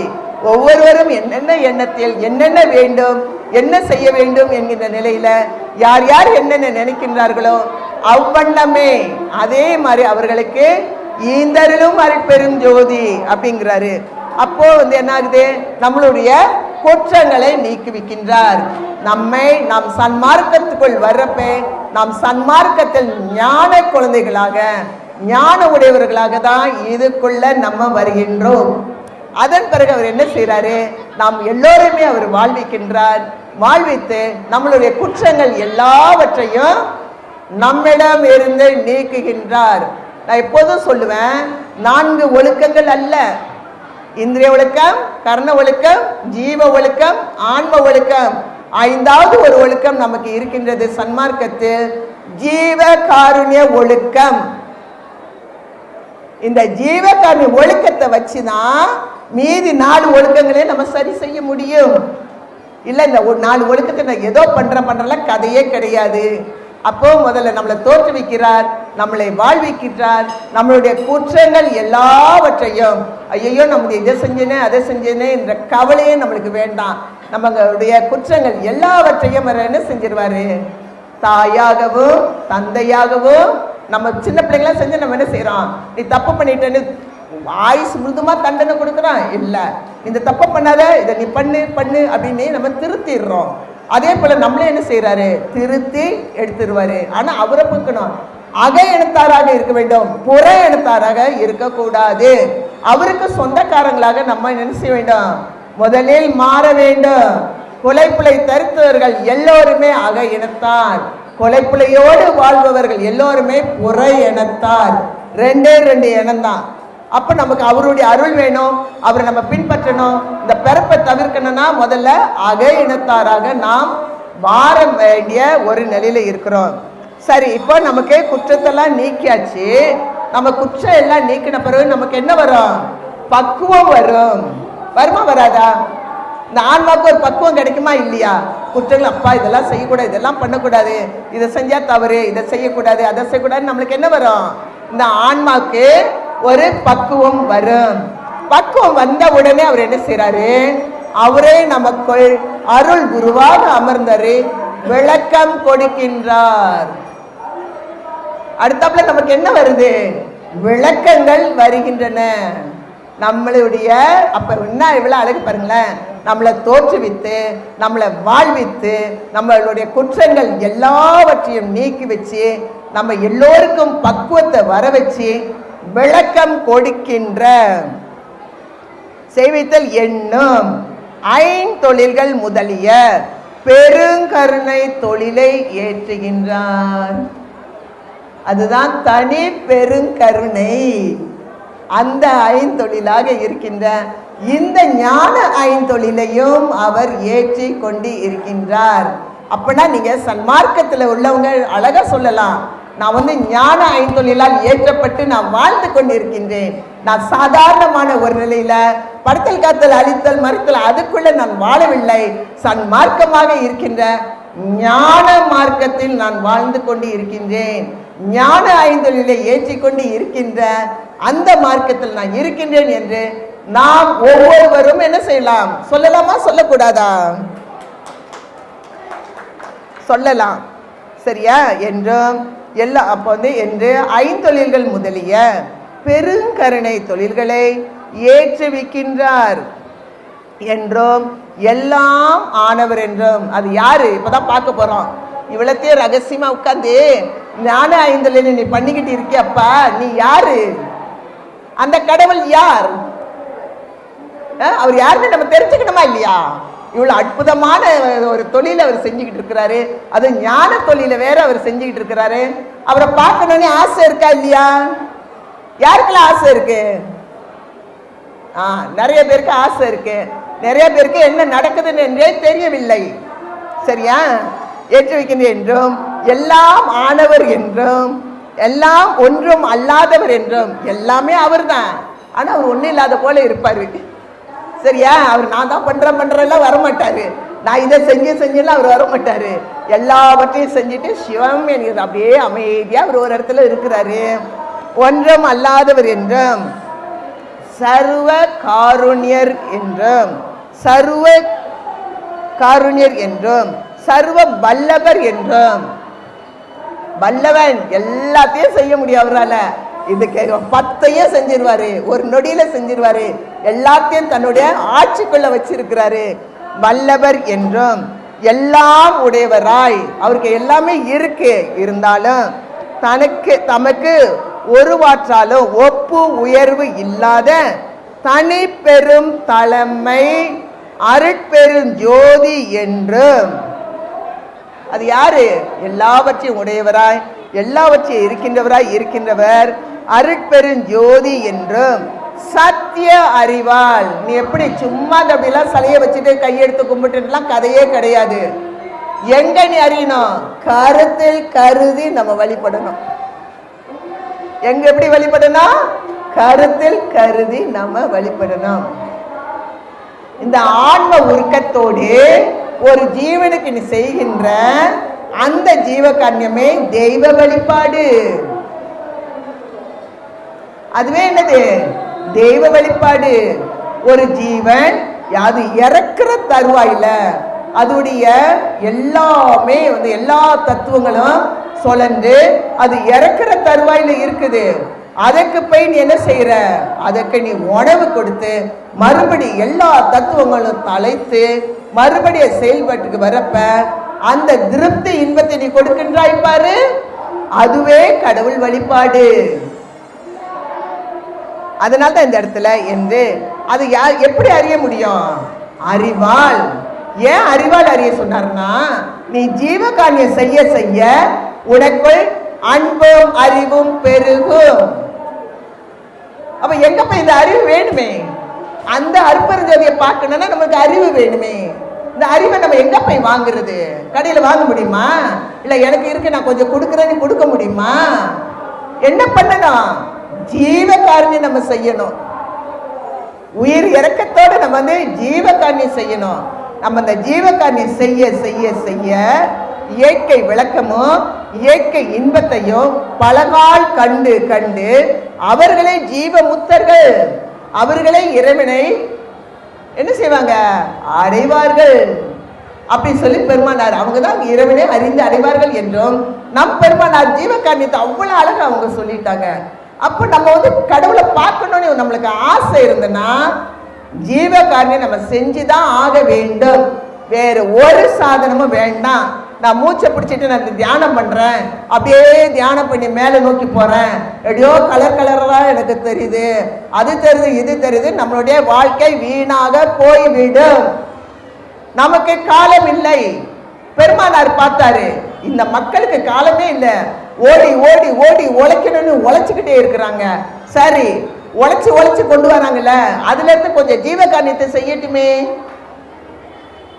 அதுல இருந்து செய்யட்டுமே, இறை பரம்பரைகளுடைய அருளை அவங்க பெற்றுக்கொள்ளட்டுமே, இறைத்தன்மைக்கு அவங்க போகட்டுமே, ஒவ்வொரு ஆன்மாக்கள் இந்த பிறப்பை வீணாக்காது அந்த நிலைக்கு போகட்டுமே என்றுதான். அதனால அந்த அறிவு வேணும். அதனால இப்ப என்ன ஆயிடுச்சுன்னா, ஒருவற்றாலும் ஒப்பு உயர்வு இல்லாத தனக்கு பொருந்தலைமை அருட்பெருஞ்சோதி என்றும் சத்திய அறிவால் அறியப்படுகின்ற உண்மை கடவுள் ஒருவரே. எத்தனை கடவுள் இருக்காங்க? ஒரே கடவுள் தான். உண்மை கடவுள் ஒருவரே. அதை எதால அறிய முடியும்? சத்திய அறிவால். இந்த அறிவை எங்க போய் தேடுறது? ஜீவ காரியம் செய்வதனால், உயிர் இறக்கத்தினால். அதனால்தான் அருள், கருணை, தயவு எல்லாம் ஒன்றே குறிக்கின்ற மகா மந்திரத்தை நமக்கு கொடுத்திருக்கின்றார். அருட்பெருஞ்சோதி அருட்பெருஞ்சோதி தனிப்பெரும் கருணை. இந்த தனிப்பெரும் கருணையாகிய இந்த பெருங்கருணை ஐந்தொழில தான் அவர் செய்து கொண்டு இருக்கின்றார். அவர் ஒருவர் தான். அவரே அருட்பெருஞ்சோதி என்றும் சத்திய அறிவால் அறியப்படுகின்ற உண்மை கடவுள் ஒருவரே. இல்ல நல்லா பாருங்க, உண்மை கடவுள் ஒருவரே. மற்றவங்களை நம்ம ஒன்னும் சொல்ல வேண்டிய அவசியம் இல்லை. நமக்கு தெரிந்த வரையில் உண்மை கடவுள் ஒருவர். அவர் யார்? அருட்பெருஞ்சோதி ஆண்டவர் மட்டுமே. அகம் புறம் முதலிய எவ்விடத்தும் நீக்கமின்றி, நம்ம அகம்புறம் எல்லா இடத்திலையும் நீக்கமின்றி நிறைந்த சுத்த மெய் அறிவு என்னும் பூரண பொது வெளியில் அறிவார் அறியும் வண்ணங்கள். நீங்க கடவுள் இப்போ வச்சுட்டு ஓகே, நான் இப்படி எப்படி நம்ம பெருமானார் ஒவ்வொரு இடத்துக்கும் போறப்ப என்ன நினைச்சாரு? எல்லாமே அருட்பெருஞ்சோதின்னு தான் நினைச்சாரு. எந்த வண்ணத்தோடு பல வண்ணங்கள். நான் இந்த கல்லை வச்சு பாமர மக்கள் என்ன செய்ய, ஒரு கல்லை வச்சு அதுக்கு ஒரு துணி தண்டு, அதுதான் கடவுள்னாங்க. அந்த நிலையில அந்த கடவுள் அவங்களுக்கு வெளிப்படுவாங்க. இல்லை நான் இதுதான் பார்த்துட்டு இதுதான் கடவுள்ன்றேன், அந்த நிலையில அவங்க வெளிப்படுவாங்க. ஆனா அறிவு விளங்கணுமே. அறிவு இருந்தா தானே உண்மை கடவுளை நம்ம போய் பார்க்க முடியும். சும்மா இதெல்லாம் நம்ம பார்த்துட்டு நம்ம வாழ்க்கையை முடிக்க முடியுமா? அதனால பூரண பொதுவெளியில் அறிவார் அறியும் வண்ணங்கள் எல்லாமாகி விளங்குகின்றார். எல்லா வண்ணத்திலும் இருக்கின்றார். அவ்வாறு விளங்குகின்ற ஒருவராகிய கடவுளை இவ்வுலகினிடத்தை ஜீவர்களாகிய நாம் அந்த கடவுள் அன்பு செய்து அருளை அடைந்து அழிவில்லாத சத்திய சுகபூரண பெருவாழ்வை பெற்று நாம் என்ன செய்யலாம்? வாழலாம் அப்படின்னு சொல்லிட்டு இந்த இடத்துல அவங்க நமக்கு எடுத்து கொடுக்குறாங்க. அப்போ நம்ம பார்த்தோம்னா இல்லை நம்ம என்ன தெரிஞ்சுக்கணும் அப்படின்னு பார்த்தா, முதல்ல என்ன பார்த்தோம்? கடை விரித்தார் கொள்வார் இல்லை. என்ன கடை? கல்லாய மனதாகி இருக்கின்ற கருணை இல்லாது அதை நாம் கல்லாக வைத்து கொண்டு இறை பரம்பொருளாகி இருக்கின்ற அந்த அருளை நாம் பெற வேண்டும் என்றால் அதுக்கு சாத்தியமே இல்லை. முதல்ல அவருடைய எழுத்தாராக நம்ம மாற வேண்டும். அவருக்கு பிடிச்ச மாதிரி நம்ம இருக்க வேண்டும். நம்ம குழந்தை நம்மளுக்கு பிடிச்ச மாதிரி இருக்குன்னு ஆசைப்படுறோம் இல்லையா? அதே போல் இறைவன் ஆசைப்பட மாட்டாரா? அதனால நம்ம அவருக்கு உகந்த குழந்தையாகவும் பிடித்த குழந்தையாகவும் நாம் எல்லோருமே என்ன செய்ய வேண்டும்? மாற வேண்டும். அதன் பிறகு பேருபதேசத்துல அவர் என்ன சொன்னாரு? அற்ப அறிவு என்று சொன்னதுக்கு, அந்த அற்ப அறிவு என்று சொன்னது ஏன் என்றால், அவர் என்ன செஞ்சார்னா புராணங்கள் இதிகாசங்கள் எல்லாவற்றிலையும் அதை அவர் அறிந்து கொண்டார். சிறு வயதிலே புராணம் சொல்கின்ற ஒரு குடும்பத்தில் தான் அவர் வருவிக்க உற்றார். அப்ப நம்ம வீட்டில் என்ன செய்யறோமோ அதை தான் அந்த குழந்தைய செய்ய போகுது. அது புதிதாக எதுவும் செய்ய முடியுமா? இல்லை. அந்த நிலையில் இருக்கப்ப அது எல்லாவற்றையும் அது அறிந்து கொள்கின்றார். அதில் பற்று வைக்கின்ற தன்மை அதுதான். ஏன்னா அவர் தேடல் இருக்கிறாரு. சிறு குழந்தையாக இருக்கிறப்ப அது ஒன்றொன்றாக தேடல் இருந்த அது என்ன செய்யறாரு? அது பற்று வைத்து அதில் அழிந்து புராண கதைகள் எல்லாவற்றையும் அது சொல்கின்ற ஒரு குடும்பம். அந்த புராணங்கள் இதிகாசங்கள் எல்லாவற்றையும் அவரே திருமந்திரம் திருவாசகத்துக்கு ஒரு தொக்கிய தலையில வைத்து கொண்டே அவர் செல்வார் என்றெல்லாம் பார்க்கிறோம். அதே போல அதில் நம்ம பார்த்தோம்னா எல்லா புராணங்கள் எல்லாமே அதற்குள் அடங்கி விடுகின்றன. ஏன் என்றால் அப்பொழுது எனக்கு அற்ப அறிவாக இருந்ததுன்னாரு. அந்த இடத்துல அந்த அற்ப அறிவு என்பதை ஒன்றை அறிந்து ஒன்றை பற்றி ஒன்றில் அழுந்துவதே அற்ப அறிவு. அதை நம்ம ரொம்ப ஆழமா பதிய வச்சுக்கணும். என்ன அவருக்கு கொஞ்சம் அறிவு இல்லை, அவர் நம்மளை தாழ்த்தி இது பண்ணாரு, அதனால அது அப்படி அல்ல. அதில் அவர் என்ன செஞ்சாரு? முறை அறிஞ்சுக்கிட்டாரு. அப்புறம் புராணங்கள் எல்லா இதிகாசங்கள் எல்லாத்திலையும் அதில் பற்று வச்சாரு. அது அறிந்து பற்றி அழுந்தி. அதனாலதான் இப்ப நம்மளுக்கு அவர் ரொம்ப சுலபமா நம்மளுக்கு எடுத்து கொடுத்துட்டாரு. அப்பா, நான் இதுல எல்லாம் நான் இப்படிலாம் வச்சேன், இது எல்லாமே உனக்கு சாட்சியாக தான் இருக்கும். ஆனா இதுல எல்லாம் வச்சு என்ன ஆச்சு? ஏறா நிலைமிசை ஏற்றி விட்டது என்னது?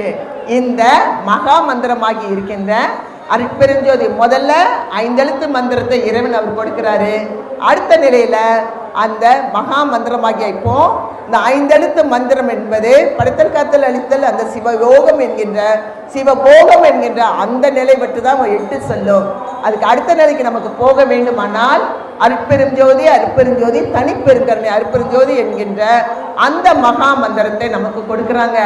முதல்ல 5 எழுத்து மந்திரம் 5 படைத்ததற்கு இந்த மகா மந்திரம் ஞான 5 படைத்தலுக்கு உள்ள மகா மந்திரமாக அது வருகின்றது. இது 5 எழுத்து மந்திரம் சிவாய நம என்பது முதல் படி நிலையாக இருக்கின்ற படைத்தல் காத்தல் அழித்தல் மறைத்தல் அருளல் என்கின்ற அந்த நிலைக்கு போகுது. அருட்பெருஞ்சோதி அருட்பெருஞ்சோதி தனிப்பெருங்கருணை அருட்பெருஞ்சோதி சொல்ற இந்த மந்திரம் தயவு கருணை அருள் எல்லாம் ஒன்றை தான் கொடுக்கின்றது. இது இந்த ஞான 5 ஆகி இருக்கின்ற தோற்றுவித்தல் வாழ்வித்தல் குற்றம் நீக்குவித்தல் பக்குவம் வருவித்தல் விளக்கம் செய்வித்தல் இந்த ஞான 5 ஆகி இருக்கின்ற அதற்கு உகந்த மரணம் என்ன? அந்த மந்திரம் என்னது? அருட்பெருஞ்சோதி அருட்பெருஞ்சோதி தனிப்பெருங்கருணை அருட்பெருஞ்சோதி. கடவுள் ஒருவராக இருக்கின்றார். அதே உன்னுடைய மெய் அறிவால் நீ அறிய வேண்டும். அந்த மெய் அறிவால் நீ அறிய வேண்டுமானால் நீ என்ன செய்யணும்? ஜீவகாரணி ஒழுக்கத்துக்குள் நீ போக வேண்டும். சன்மார்க்கம் என்பது 2 துருப்புகளாகவும் பரோபகாரம் சத்விசாரம் 2 நமக்கு முக்கியமான ஒன்றாக இருக்கின்றது. இந்த சத் விசாரத்துல தான் நமக்கு அக உஷ்ணம் ஏற்படும். அக உஷ்ணத்தினால் தான் அழுத்தமாகி இருக்கின்ற ராகாதிய திரை நீக்கப்படும். அம்மை திரோதை அகன்றனல் அருள் சக்தி என்னை ஆண்டு கொண்டனல் என்று ஒவ்வொருவரும் இந்த அழுத்தமான திரையை நீக்கி ஒவ்வொருவரும் இறை பரம்பரையுடைய பரிபூர்ண அருளை பெற்று வாழ்வாங்கு வாழ்வு வாழ வேண்டும் என்றும் அனைவரும் இது நல்ல தருணம், இது நல்ல தருணம், இன்றைய சன்மார்க்கத்துக்குள் புகுந்து நல்ல ஒரு உயர்நிலையை ஒவ்வொருவரும் அடைய வேண்டும் என்று என்னுடைய உரையை நான் முடித்துக் கொள்கின்றேன். தயவான நன்றிகள். அருட்பெருஞ்சோதி அருட்பெருஞ்சோதி தனி பெருங்கருணை அருட்பெருஞ்சோதி. நன்றி.